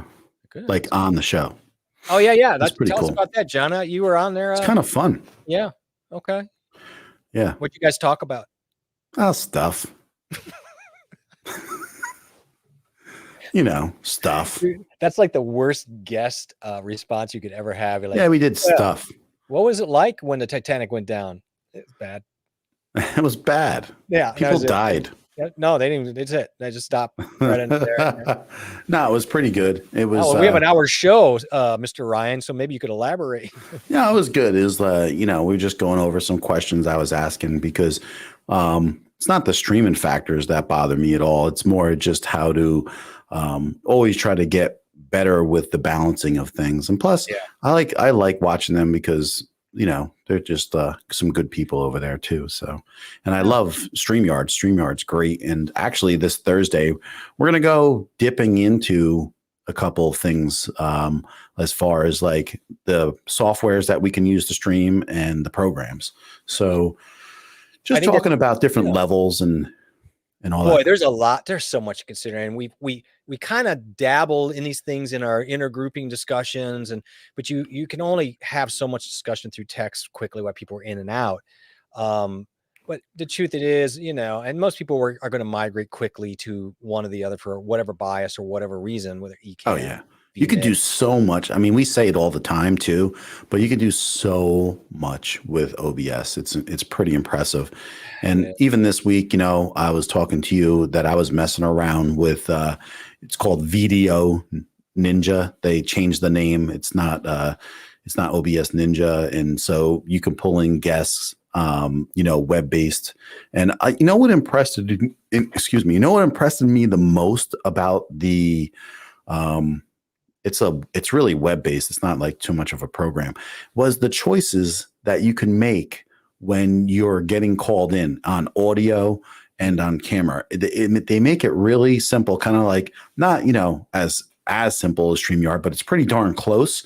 Yep. And that's what the one thing about vMix that bothers me a little bit. It's like, it should be a little smoother. I hope that, you know, someone's got to go and talk to them a little bit about how to make that whole function of pulling in cameras a little bit easier with that. Yeah, my thought on that would be that they'll probably be like, I don't know, we don't care, because I think their thought's going to be, and that might change though, just like, you know, Sony got wise and went, oh, we should make some vlogging cameras because the market's going to this new creative content type thing. So maybe vMix will adjust, but they're really set for a more professional model of what's going on. And I guess the thing I don't know, I know maybe Brian Paul would know because I know he's more into it, but are what they do just universal? In other words, it's just something that a lot of these upper echelons, they use. So they're going to continue using their model of how they speak, their language. But so I think, you know, when it comes down to it with any product, people just want to sell. And if you can have some huge selling point by just changing a couple pieces of your software, I think you can knock the ball out of the park. Agreed. I mean, right. I mean, they could kind of do a Sony and do like you know what, we're going to do a different version and kind of make it a vMix OBS kind of like. And put it this way, right? Sony's got the flip out screen on a ZV-1, whatever, right?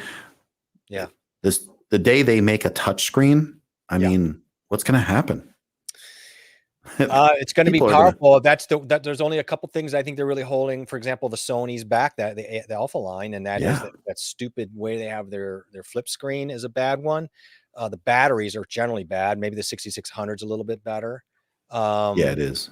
You know, which is one of the reasons I almost got, but I'm not spending $300 for. I'll buy $300 worth of batteries. But other than that, I mean, but you get a 5-axis stabilization too. Yeah, and that's actually from everything you read though, it works better for It's not. photographers, but not for video guys. Yeah, it's Every not guy great. that I've read that's serious about it said you're better off getting a gimbal if you really want to take video. Oh yeah, yeah, absolutely. That stabilization is good for a point, but not great. So you log into your friend's account. I thought that's what you had told me one time. That makes sense. I got you. And then he asked me this question: what lights do you have in the back? Boy, that's a funny question. not because it's not a good question. It's just because lighting has been a source of my frustration from day one. And lately I feel like I've dialed in where I want to be with my lights. And so I'm guessing you're asking because you approve of them to a point anyway, or you just maybe you just want to avoid them. I love the reflection you get off of, I think, your snares back there. Yeah, my snares back there, I use them. And then I have a screen that I use for when I practice that's connected to a computer, and I can use that, pull that out from the wall and turn it to, I can see. I mean, I see that, but I like the reflections off of the snares. That were something I really wanted to utilize. And I didn't want to make, I'll answer the question, John. I didn't want to make, which is why I changed my name. I didn't want to make this really about drums. I wanted to allude that this is a part of who I am, because it influences me every day, and that is who I am. But I didn't want to make the channel about that. So the snares were a great way. They're a love of mine, and I have some really cool ones I really dig, and they have a good look to them. And so I'm going to be honest with you. You know what my lights makeup are? I should do a walk around at some point, what I'll do, because you're going to laugh. Well, first of all, I've rigged just a $30 LED. You can see them on Amazon. They're only white. They just go up and down, and you put the little colored slides in them. So they're really dirt cheap, right? I've got one of those hanging up back here for a hair light. That was maybe $30. I got another one that's got the red film bouncing off of my, and you can't really see it, but that wasn't good. Uh-oh. You just dropped essential stuff. Are we going to hear you now? So we might not hear Jeffrey, because as he's showing off his lights, he threw his Go XLR on the ground and almost smashed it. And we'll see if he can come back on this. I might be taking this show out for you guys, bro. It could be a possibility. So I don't know. I can't hear you. But I do like his lights, and they look really good, right? So far with the snares and the reflections he's getting off the back, and the reflection off my shirt is equivalent to that. I don't know why people don't approve of the shirt. So I have mainly LED smarts lights that change color. Clamp light metal. Yeah, I got outdoor LED lights for the colors, and they were like, I think like $30 or so. And I used those in the background, and then I got the pucks. I mean, I don't know if anybody who started out in YouTube, you just get these cheap pucks, like 6 of them, and then you just throw some batteries and you can throw them around, get some change of colors and stuff. That makes it really easy. So yeah, let's play charades. Let's guess what Jeffrey's saying. I think he swore, if I'm not mistaken. But he's like, oh no, I might have to use a USB mic. That's a hint for you. Plug your USB mic in. Get the meteor out. And who knows? Right. I went from a lesson lights to a lesson in audio. Right. Well, that's the way it works sometimes. You got to adjust everything and set it up and get your desk all set. It's a work in process. I still have to finish up this room, actually. I got a couple things I got to go get done. But I've been messing around with so much different stuff just to learn things to keep in tune with different things like OBS and that new program that they have out. It's called Video Ninja, so you can bring people in into OBS, and I was actually working with my son, and I was working with a couple other people and bringing them into OBS and being able to set up an interview with an overlay.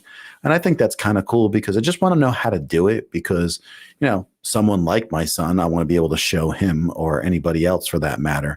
And I don't want to get away from some cool things in OBS because it's a free program. So why not? It is your fault, John, but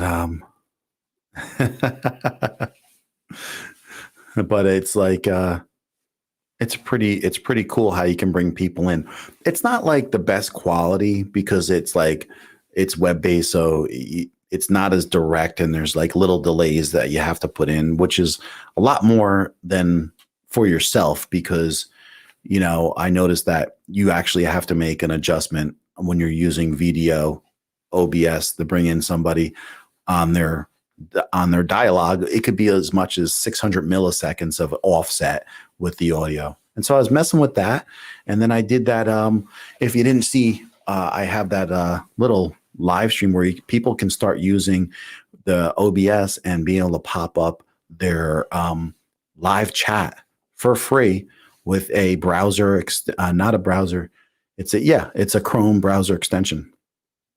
So that's what I've been working on. And Jeffrey's been working on Notion a lot, trying to get things set up with Notion so we can plan things out better of how the lives are going to go, where our information is going to go into a big portal, and it's going to make things a little bit more consistent. So I guess he really is just going to be the moderator now, as he predicted. It looks that way, John. Hey, Jeff, just plug in your USB mic. Plug your USB mic in, and then just go back out and put your mic in and come back in. That's where USB mic can be super essential to have on the fly, right? We're seeing right here what it's like to do. This is perfect example of things, if they do get screwed up in your live stream, what you might be dealing with. So this is really cool to watch at this time. So now what he's going to do is he's going to pull out of the stream, and then he's going to go and put his audio back in and use the USB mic, hopefully, and come back in the stream. So this is a good example of just having to deal with what's going on right in front of you to make things work. I remember watching Nick Nimmin, and it was just a couple weeks ago, they had huge thunderstorms over there in Malaysia, and he had the power going out, and he was running StreamYard the whole time. And it was really cool that he could keep things flowing on his phone. So I thought that was really awesome that he could do that, which is really cool. See, look at this shirt doesn't look so crazy like this. For some reason in the front, it really looks crazy. But yeah, I mean, you got to just make the show go on. So that's the plan, right? We just keep on rolling with it. So that's my vMix right there, actually. That's my software vMix. Kind of looks like Battlestar Galactica, doesn't it? And this is the setup overhead, what I'm dealing with. But yeah, Nick is in Thailand. Right, you're right, John. So I thought Malaysia. But yeah, so I don't know if you saw that where he was doing that one where the thunderstorms were raging and you can actually even hear it. And then he basically came off his phone and on his phone, and he just kept the show going. I mean, that's going to happen sometimes. So it's not like a horrible thing to learn and just roll with it. Kind of like I am, but hopefully he'll plug this in and figure this out, and we'll go here because, you know, I can't talk about things all the time about stuff. Can I? I'm pretty good at it. You are somehow gaining more viewers with Jeffrey gone. I don't think so.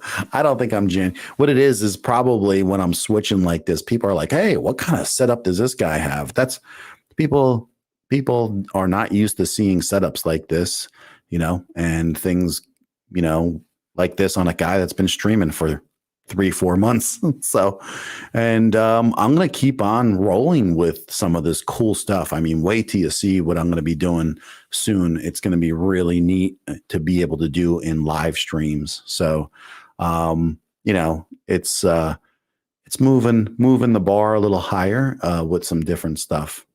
And I think it's going to be cool, but we'll see how it rolls. I don't know. I like this. I have to finish my backup. I was going to put more stuff on this wall over here too, but I can't do that. I'm going to use that as a photo shoot wall for me. And I want to just put some more stuff on the back wall. So that's what I'm going to actually do a little bit more of. And, but Jeffrey's setting up his studio, and I think he's got his lighting down. It is pretty nice. And we're going to keep on streaming on Tuesdays and Thursdays. So if you're here, this is Jeffrey's stream, and he had a problem with his mic. And so he's out, but he streams every Tuesday on 9 Eastern time, because I'm on the Eastern and he is Central. And then I stream on Thursdays at 9 o'clock. I don't know. So, can you hear me? I can hear you. Oh, you can't see me because hang on, I'll fix this. This is the least of my problems. Right. As long as we can hear you, you could just keep that picture up, and that's not a bad thing. Shut up. So there we go. Here's what I think happened. Can you hear me okay? Or yeah, fine. Yep. You don't even have to yell. You're perfect. All right. So, yeah, I got caught on the ear things, and they you know how this rolls, right? It grabbed my Golex LR. And while that fix, I could hear everything, see everything. Just for anybody in future use, don't pound away on this. If you see a voice thing happening and everything else seems fine, log out or exit the studio, leave you in, and refresh the browser. That was key. If I had stayed on and just refreshed that, everything would have been fine. And I was having the same problem with this until I refreshed. And once I refreshed, it knew and took over and reset. So if I had done that, I probably would have been fine.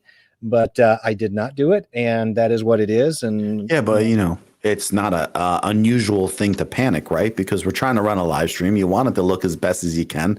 I mean, come on, you got like 3 streams under your belt. You look like a pro. So yeah, I appreciate that, and you handled that well. And you look, I mean, anytime this happens for me, it's like, it's just going to take it as an opportunity to figure out how to work the problem, and rushing through something like this isn't going to help. And chat knows, they all can feel it. Let me just explain the lights though. I'm not going to do I'll have to do something where I can be mobile, because this wire has got me terrified, but I have no special lights. I have a light, you know, those metal spotlighty things you get at Home Depot, and you put a light in there and you spotlight them with a little grabber. Like, yeah, I got they're $6.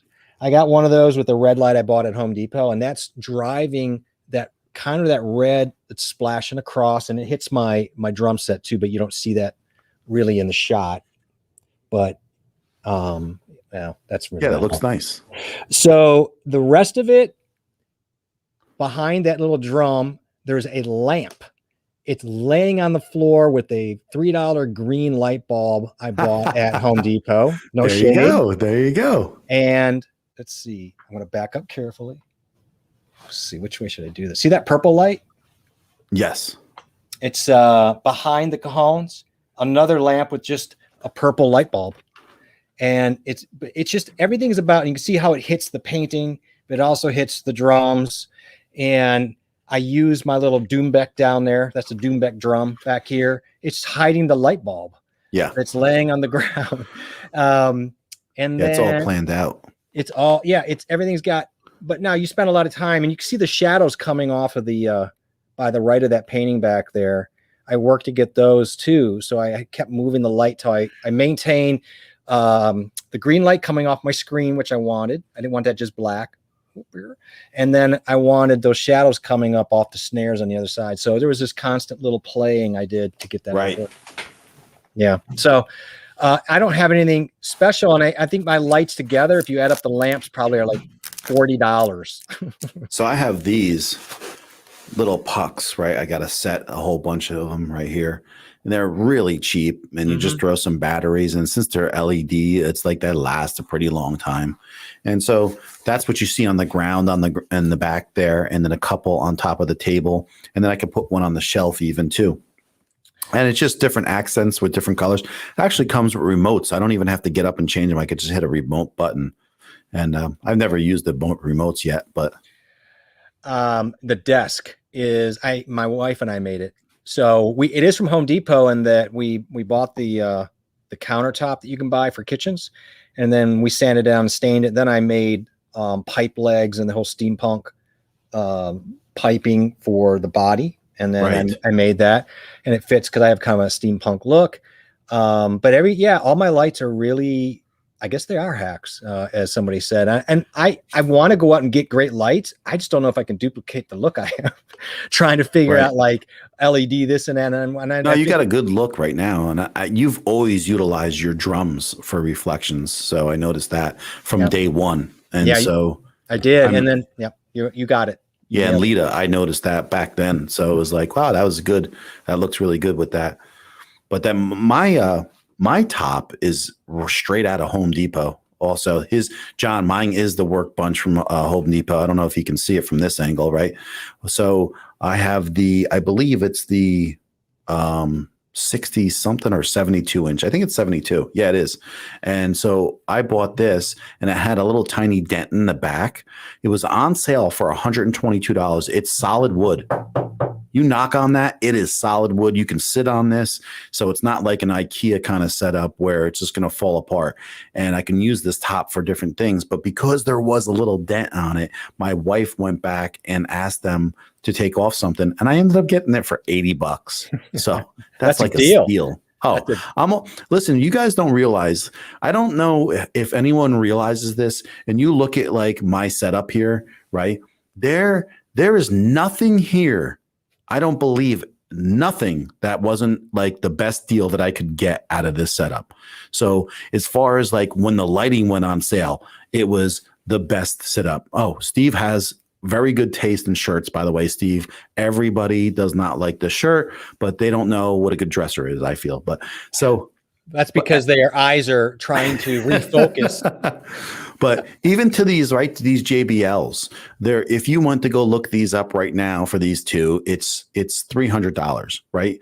But during the season in the winter, they're $200. That's $100 off.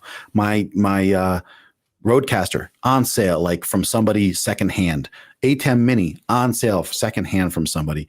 So it's you know me, I tell you all the time, right? What did I find today? And I texted you. What did I find? He found a Z1, right? The ZV1. ZV1 for $500 from someone. $500. $500. It's a great deal. A practically brand new ZV1 from a YouTuber. So he was an hour and 40 minutes away, and I was like, man. Yeah, it's like almost wanted to go out there and get it. It's like that's a great price. I had a mic problem before you got here, Steve. So I am now on a USB mic. So we're going to go with that until next time. But yeah, thank you on the studio stuff. I think we all put a lot of time into our studios. I know everybody has. I've had long discussions with John about his setup, and because I took a lot of just that thought pattern that he did, and he took the time to really walk around his whole studio and show me everything he was doing to kind of get me to get the vibe. And I'm like, God, it's amazing to see that. So that was really appreciated. And yeah, well, you're impressive too. I mean, these people have to realize these are guys. You and I'm talking about. We are guys that are streaming literally for 3 months. Yeah, maybe. So it's like, yeah, you're not even there yet. So it's like, I mean, this is all brand new stuff. I mean, granted, we both have a background in technology. So a lot of these things, like the PCs, I built them from scratch. I was not satisfied with what I could get bought. So I built 3 of them from scratch. Yeah, you just try to get the deals and do what you can do. That was just Steve. Yeah. Steve, doesn't Steve have the ZV one? I think he does. I think he said he does, and I think he has the 6400 also. Yeah, I'm pretty sure and so Steve, I have committed to the 6400, by the way. So B&H and I are gonna have a conversation either tonight in the morning. At least I he just committed to something. I think I'm going to B&H tomorrow, actually. boy, you really pulled it. And I was like sitting in the chamber, and you just kind of really. I'm gonna wait for the new. I'm like, oh my god, do what you want. Oh my god. Oh, John, you're always so I'm great. just picking on. Thank you, John. On you. John's amazing. That's lovely. He's just saying that. I know he is, but it's not like we're handing out treats or anything. I appreciate that, but I mean, it's a learning process, and there's a lot of people, that I have to go and find the information how to use certain things better. I mean, to be honest with you, probably 80 to 90% of everything that I get, I figure it out myself. And then there's like that 10% when I want to go more. And people don't realize how much I know about a Rodecaster, or they don't know. Now, I could go more into detail of like the A10 Mini. I have to kind of like figure out more stuff. But, like you look at Steve. Steve is no joke. I mean, this is what I'm talking about. People don't always want the cheapest way. Some people are very serious with what they're trying to do. And when they are serious, they're willing to spend and make an investment in something because they know, like, listen, if you guys don't get it, if you haven't gotten it yet, streaming is cutting edge. Like, there is so much potential here, and it will be incredible moving forward that if you're not getting into this and utilizing it, you're foolish. So Steve, that's what I'm using here, the A5100. And it's been a long time for me to really get my arms around what I could do to maximize this. John's been really helpful. Brian Paul, I've really leaned into people to really give me, constant advice and then kind of playing, because that's all you can do, because our setups are so different. And then what is your vibe? And I was going for originally a darker vibe, and I realized that's not working for me. And just like everything, you need to react and be open to this. And this is more, now I'm happy because this is starting to reach where I want to be. I just couldn't see it originally. I thought, I got to be real dark and like everybody else. And now I'm like, this is cool. This is unique in a way, because it's me. Kind of jealous you got the USB mic rocking right now, though. Can you hear it okay? Because it feels weird. No, it's good. It's fine. But it's we talked about just using USB mics right soon. So so this was kind of like we had no choice, right? So it's kind of cool. We're going to do that. We're going to do a night where we just do USB mics and nothing in between, and set them up the best we can and have a good show. And I think we're going to find out that we're going to be fine. I'm going to have a $22 mic. I got to find out. I can't remember how much. This is more than that, but it's a little bit more. I think 60 or something like that. I remember talking to you, John, and Lita, and you said you had the 61, and it looks great, by the way. Yeah, I believe John got it from B&H. Listen, there are a few places out there that if you're going to buy used equipment, it's worthwhile. And I think John knows this, and I think a few other people. You can go to Canon, right, and get their refurbished products. The Canon refurbished stuff is really well taken care of. They give you a year warranty on it. And then also B&H, a lot of their used stuff, you're getting a 90-day warranty on it. So, and it's pretty gone through thoroughly. And if you've never been to the B&H store in New York City, it is ultra impressive. When you walk into the store, it's literally 3 to 4 stories tall, and they have conveyor belts over your head as things are being shipped out. It is quite an incredible process, and I love going there. It's funny. I've been in New York so many times, and I've been by it so many times. But again, I've never been into cameras and photography. I walked right by it, and now I'll be like, "That's the first place I'd want to go." Right? Like how things have changed, and like, I'm a content creator. Okay, so now I would get lost in there because now I know at least what some of the words are. I know what ISO means. Like if you talked to me 6 months ago, I'd be like, I have no idea what you're talking about. John, go to bed. We're sorry we kept you up late. You watch the remaining 2 hours on your lunch hour tomorrow and put it on double speed. You'll be good. As always, seriously, though, thank you for stepping in. It means a lot to us. It really does. So you can have a great night, and we'll talk to you soon. And I wanted to talk to Sandy. Impressive. I think she was talking about our setups, and that is lovely. Thank you so much. We all take pride in whatever it is. I look back.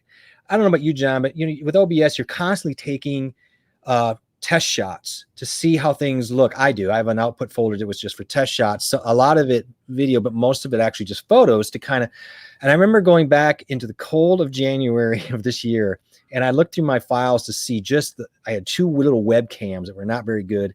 And I was so proud, like when I got these LEDs, I was so proud of like how much better those webcams looked. And I was trying to do stuff with the lights behind me, and I thought I was doing so good, and looking at it now, I'm like, yeah. Yeah, go ahead. So I was going to say, even like when I was upstairs and I was actually when I was testing Video Ninja with OBS, and my son was on his webcam, and I'm like, oh my God, that looks like garbage.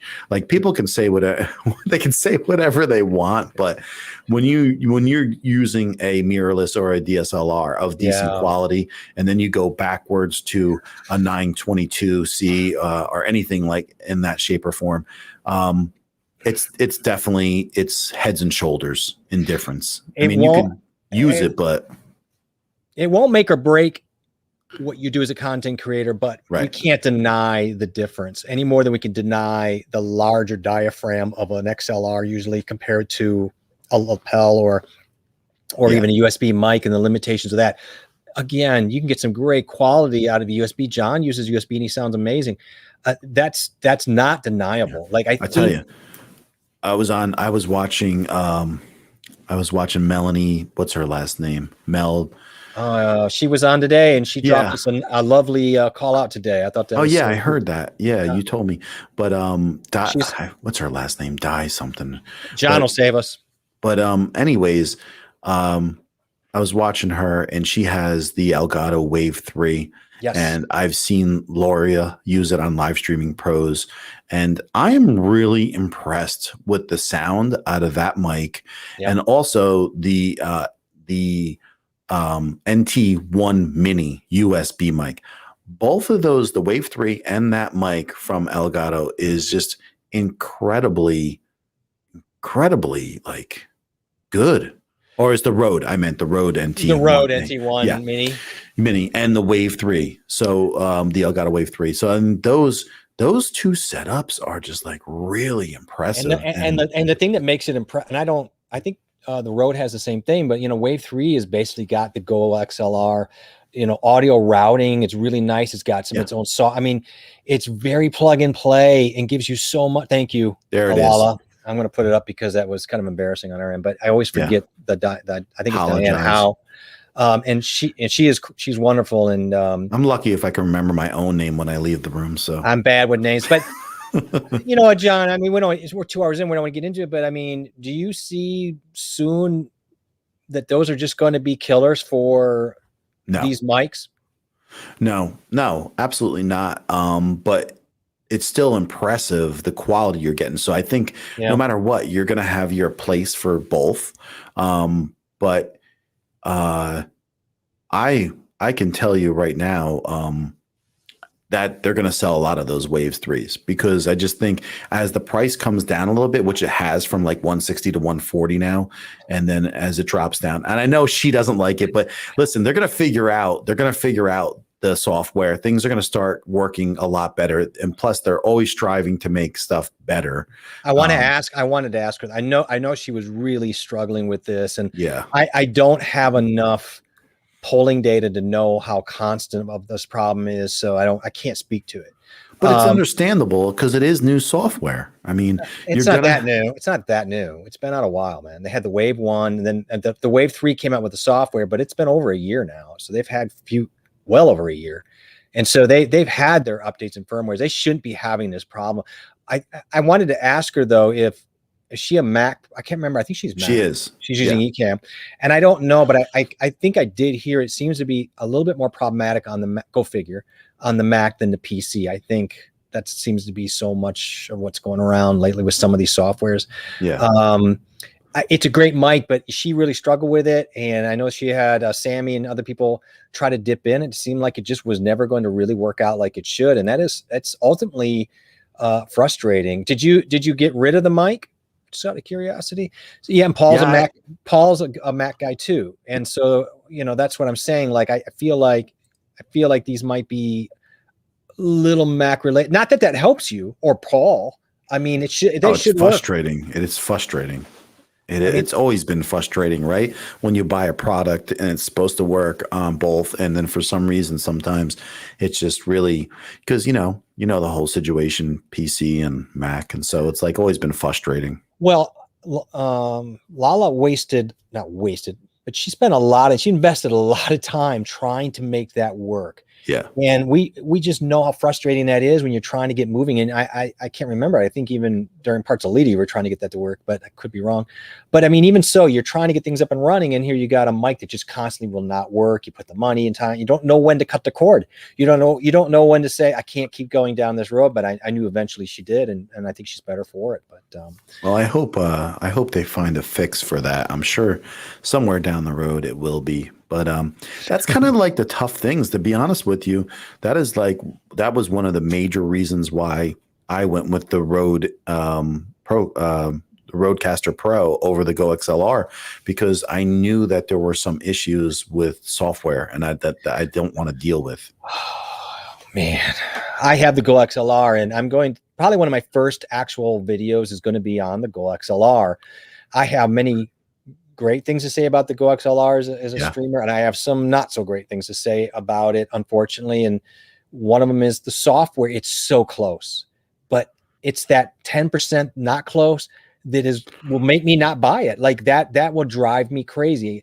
Yeah. I can't speak to the Rode. It sounds like to me that for the most part, it's well, I know it's a great unit, but we always have those little things that get in the way, and we're like, there's little things like I wish there was a little bit smoother way to route a couple more channels for my benefit in streams.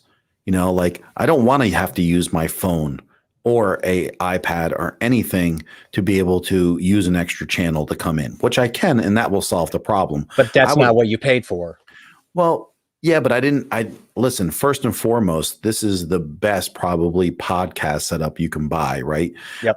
There are plus things where I love mics. I could plug in 2 mics in here. I can go back and forth, show people how the mics sound with processing, without processing.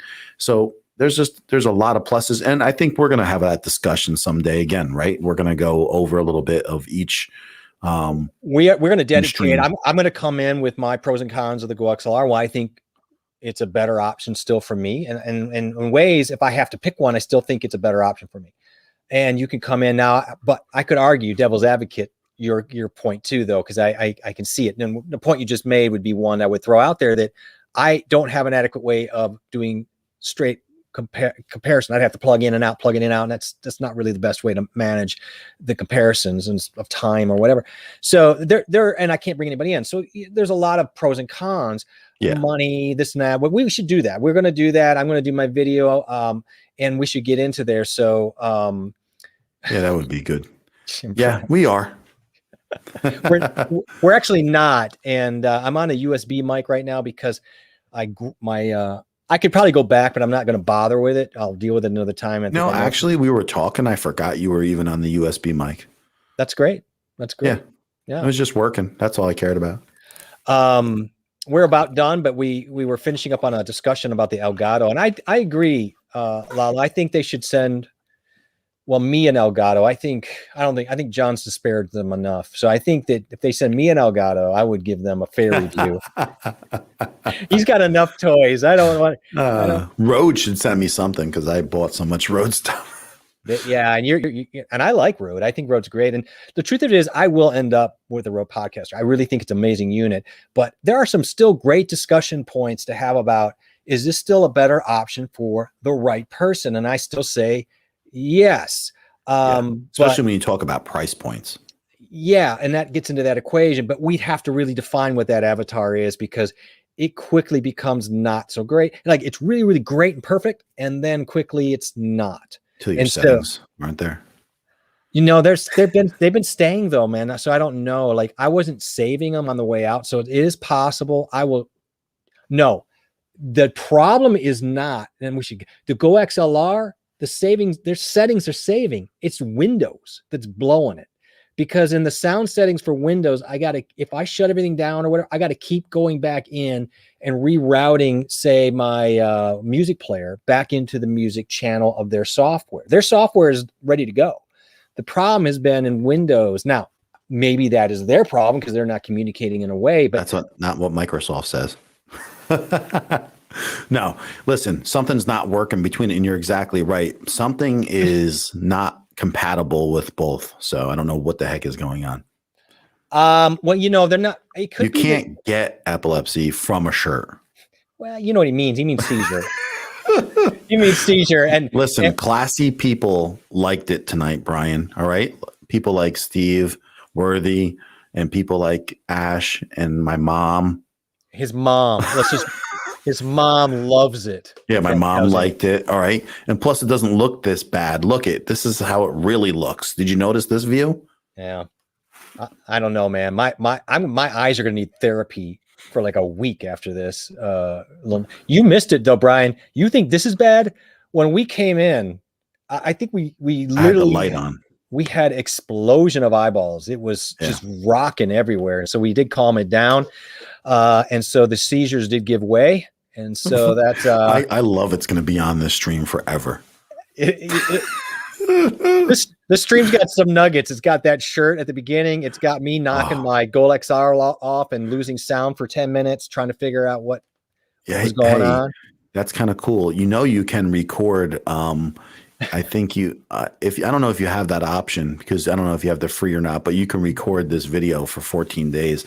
You should record that, because that was classic. The whole thing just flopped on the floor, slammed on the floor. Yeah. I wonder though, if I'm going to be honest with you. There's another thing about the Go XLR that I would warn people against. And I feel safe doing this now. You see this input here? I know it's hard to see, but the input for the USB. Yeah. Okay. Watch this. If you can kind of see, I'm going to try to turn it. I don't know. I see it. Okay. So I'm going to put it in. Look, it does not go all the way in. It doesn't recess. Yeah, I see that. And bottom out. I can see the shininess. Yeah. Oh, I'm sorry. Yeah. You see that? So there's a good 1/4 inch of that sticking out. So one, you visually don't have a cue if that is in all the way. And two, it just wiggles. Like, why the hell would you leave that sticking out? You couldn't just give it another 1/4 inch to put it all the way in. I mean, that's what I've been saying for years. Why can't you just give me another 1/4 inch? You or somebody else? I don't know. Like a full inch, to be truthful. Yeah. I just see the stupid cables. Like, why couldn't you just put it? I don't know. I don't know. I remember Heller going off on this too for like a half hour. One of his things, and I still bought it, and it didn't bother me, and it's not really been a problem. Right. But it just is absolutely infuriating that is like that. Thank you. I appreciate that. And you saw I sent you a message. I got kind of redid the hair light we talked about a little bit, kind of that angle, and I've got my little box up a little higher, and I'm working the Brian Paul angle. Working the magic. You're working the magic, and I have to say, you guys have no idea. I was really getting to a point of almost just shit canning this whole vibe, because I couldn't get it to look how I wanted for a long time.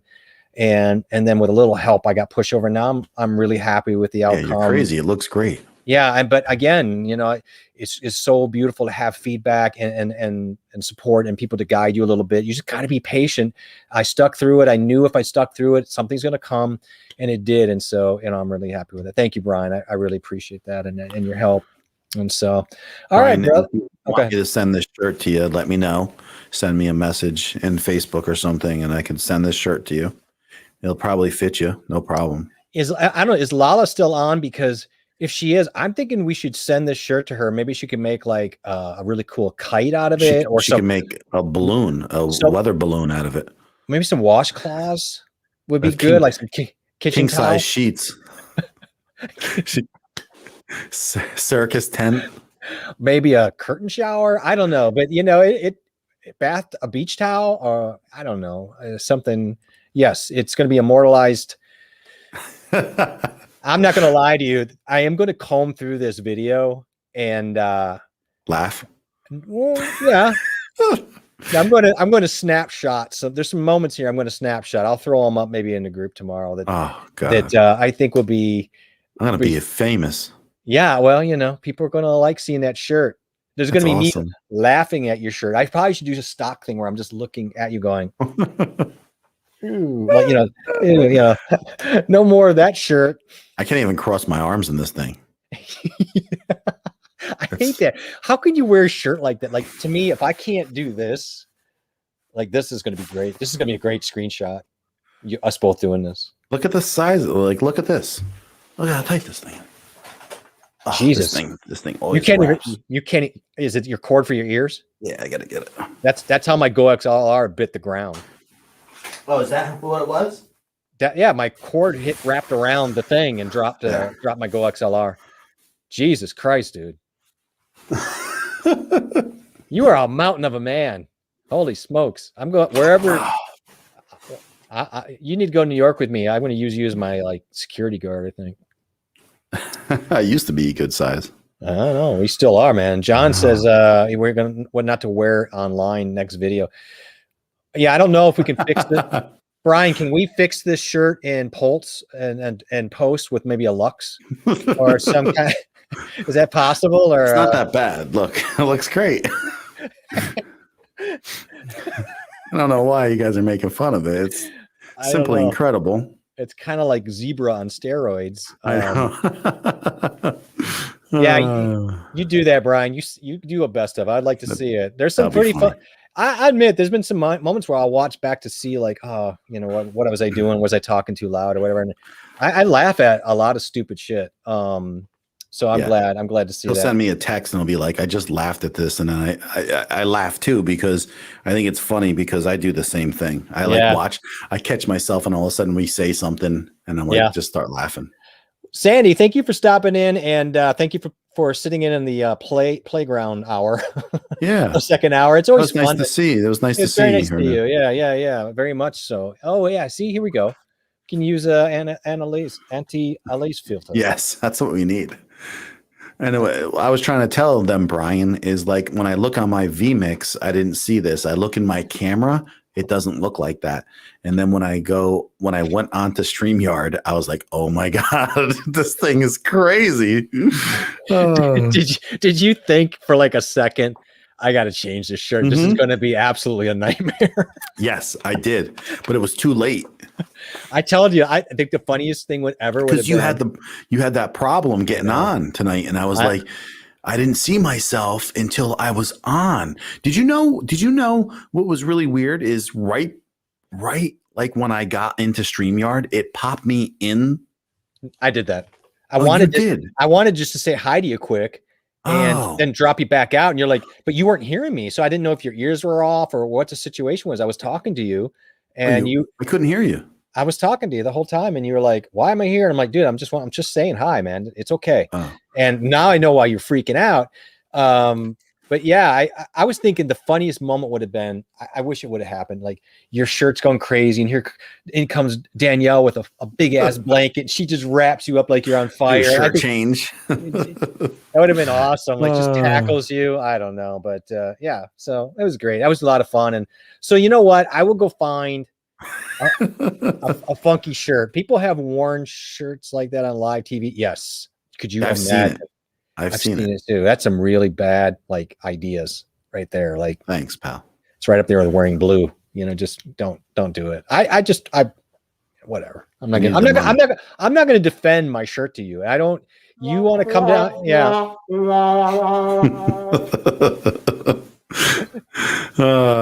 You weren't here, Brian, when he insulted the whole Midwest and their clothes. My style. He took down the whole, and you're part of the Midwest, so he took down the whole Midwest. So right now they're trying to ransomware him somehow, but oh my God.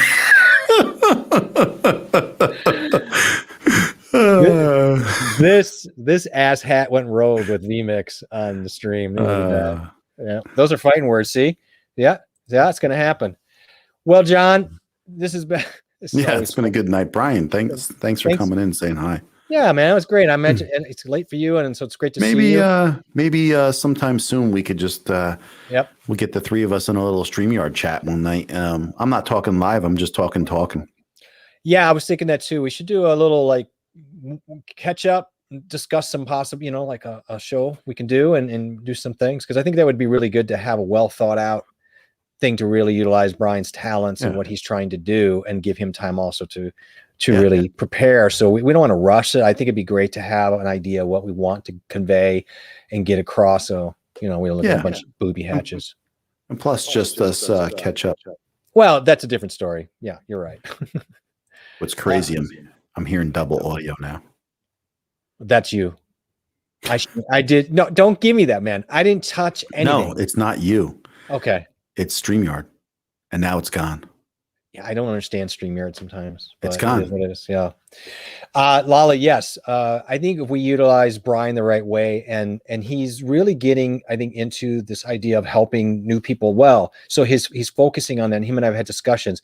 And Jesus, just to have people like this that could really come out and speak our language and to really just not give this token service, but to give a little bit more of I'd rather have a smaller scope and have a little more detail of how to actually do something as opposed to, dude, you just jumped over 15 important things. I don't know any more than when I came into this stream. I just like him because he's wacky like us. He's a nutball. Yeah, I love that. No, he's a little bit of a nutter. He's right in there. And yeah, let's be honest, Lala's got to be a little nutty because she's still in here with us, hanging around, putting up with our nonsense. And, yeah, she's great. She is great, and she's a great supporter. And that would be a 4th-hour stream. Yes. Yeah, I'm going to do that soon. What's that? 4-hour stream. You wouldn't make it 4 hours. No, I'm going to do it. Really? Yeah, I'm going to do it. It's like a telethon. I don't really understand what the point is doing it for. Okay. You know why? Because I think there's benefits. Why not just try it? Yeah, I mean, if you're being serious, there's no harm in it. I think I might do something like when I hit a year as a YouTuber. I think I might do something like that where I stay on for so much. And then, I don't know, why not? And just have people jumping into StreamYard. Why not? I think it's a great idea. And then what I'm going to do is when I hit a year, I'm going to do the same thing, but I'm going to do it better than you. Probably. It's not going to take much. I thought you were going to come out swinging at me, but you just you're like, I don't care. I'm too tired. Every time I have a video that does okay, I'm just happy that it does okay, Yeah, and for anybody that missed, John had his M50 video went over 5,000 views today. Yeah, and that is very awesome, and so I'm excited for that. And again, that was great. It is great. I mean, these are great little milestones. Hell, I'm almost hitting 40 subscribers. And I'm excited when I hit to 40. So, you know what I mean? It's like, okay. Yeah. I mean, I don't know. You're just going to take the wins. That's another thing. Like they just come out of the blue and I don't even know where they come from. But I think I'm tapping at the door of 450 subscribers. And all the time I just think, oh, where are the next people going to come from? But you know what it is?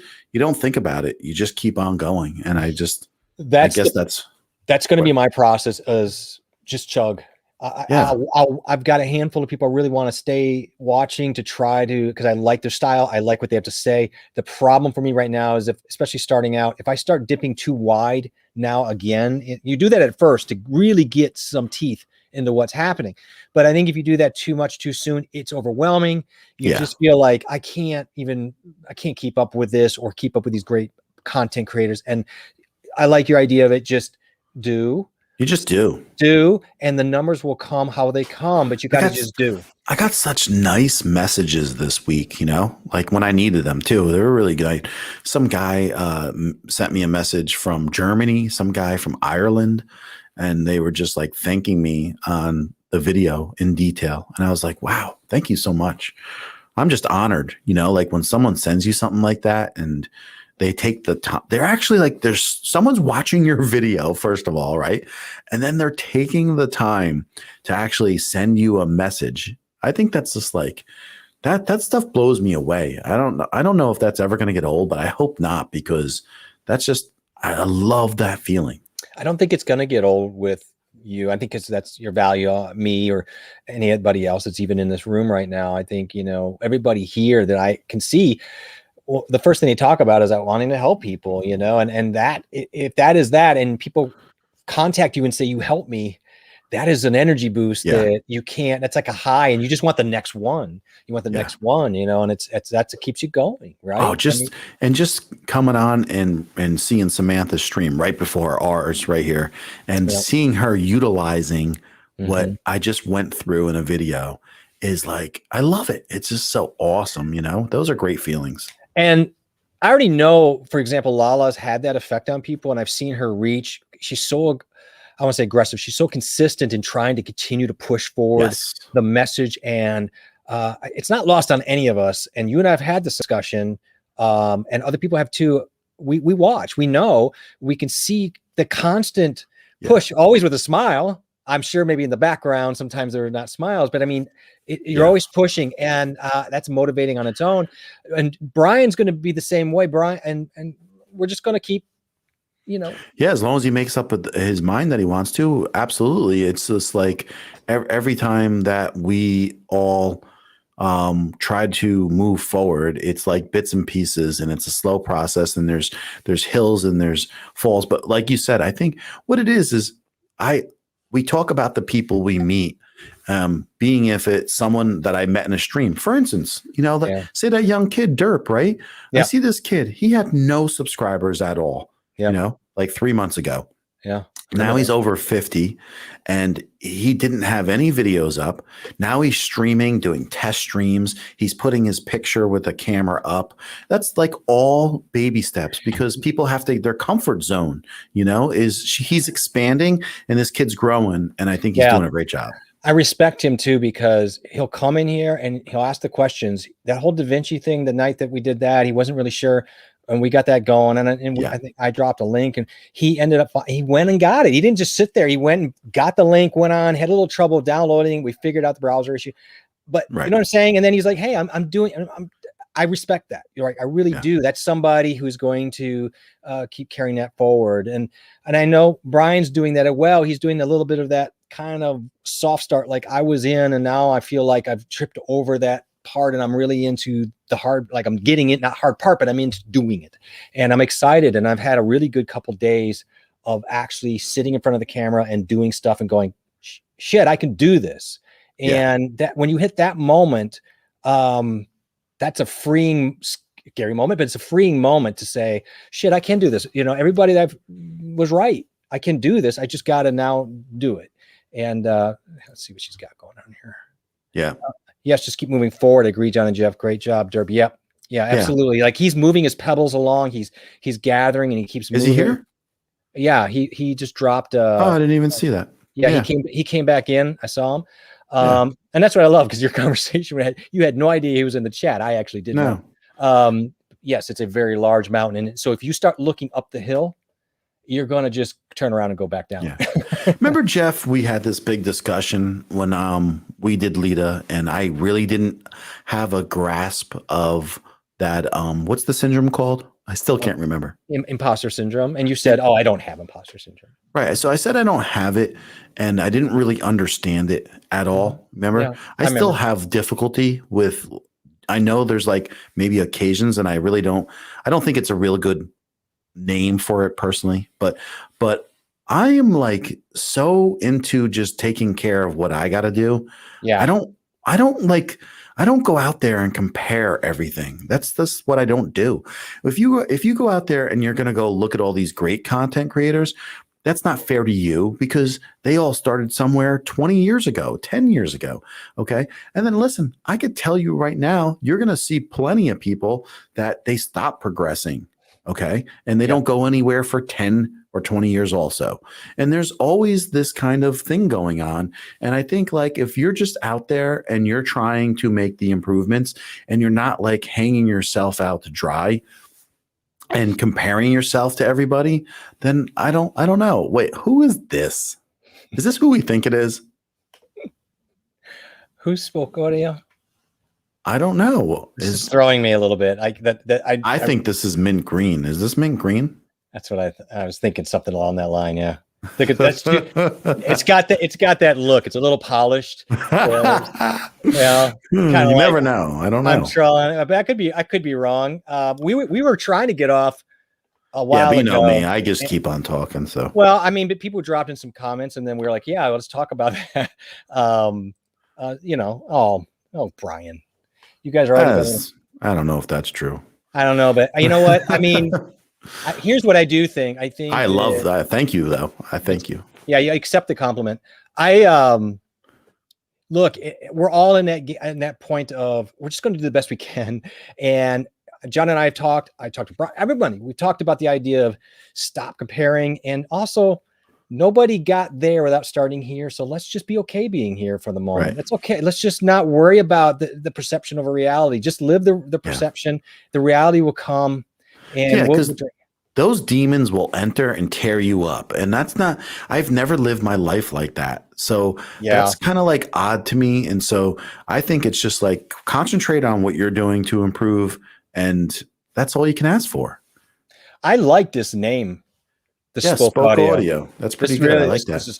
This is really, really great name. And is this Mint? Is this Mint? I think it is. If it's you, what's it? And drop your first name again, because I forget. I'll remember how tall he is, but I don't remember his first name. I remember that. I remember that discussion.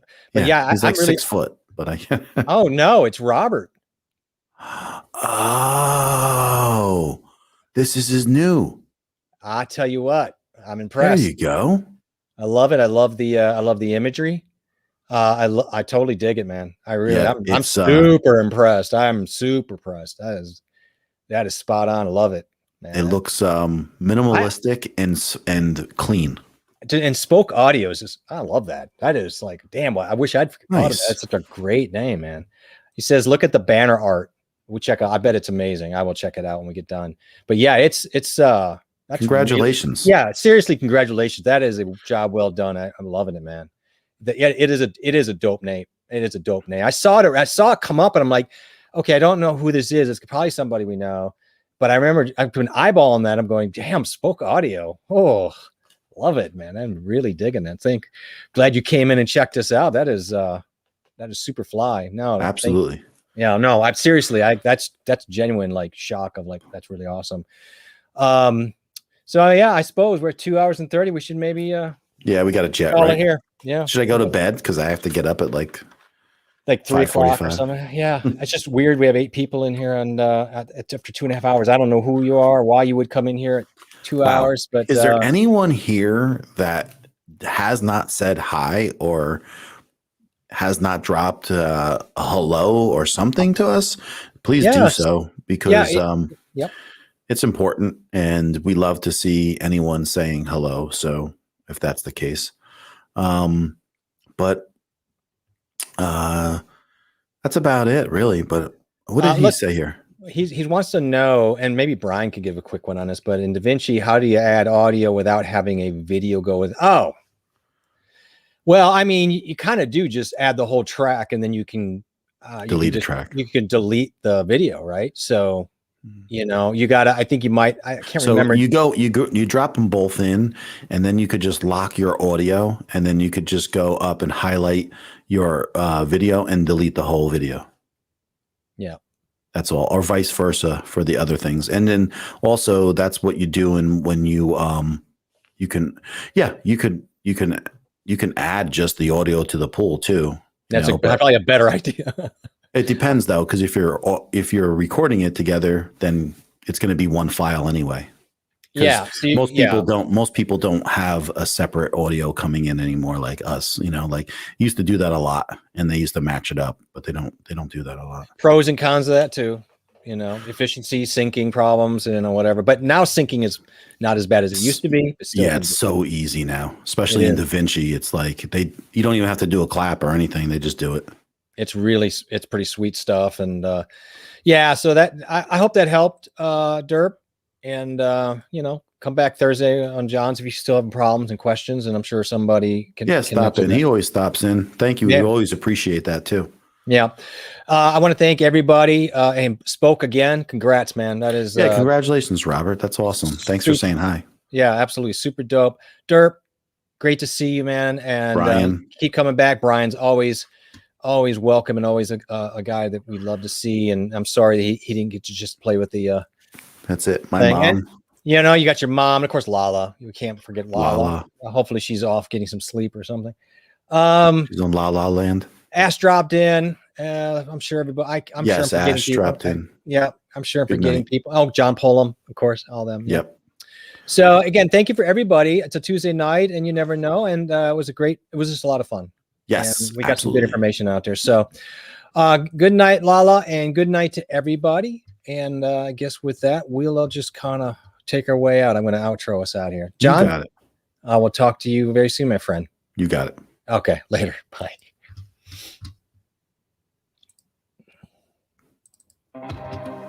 Kick me out.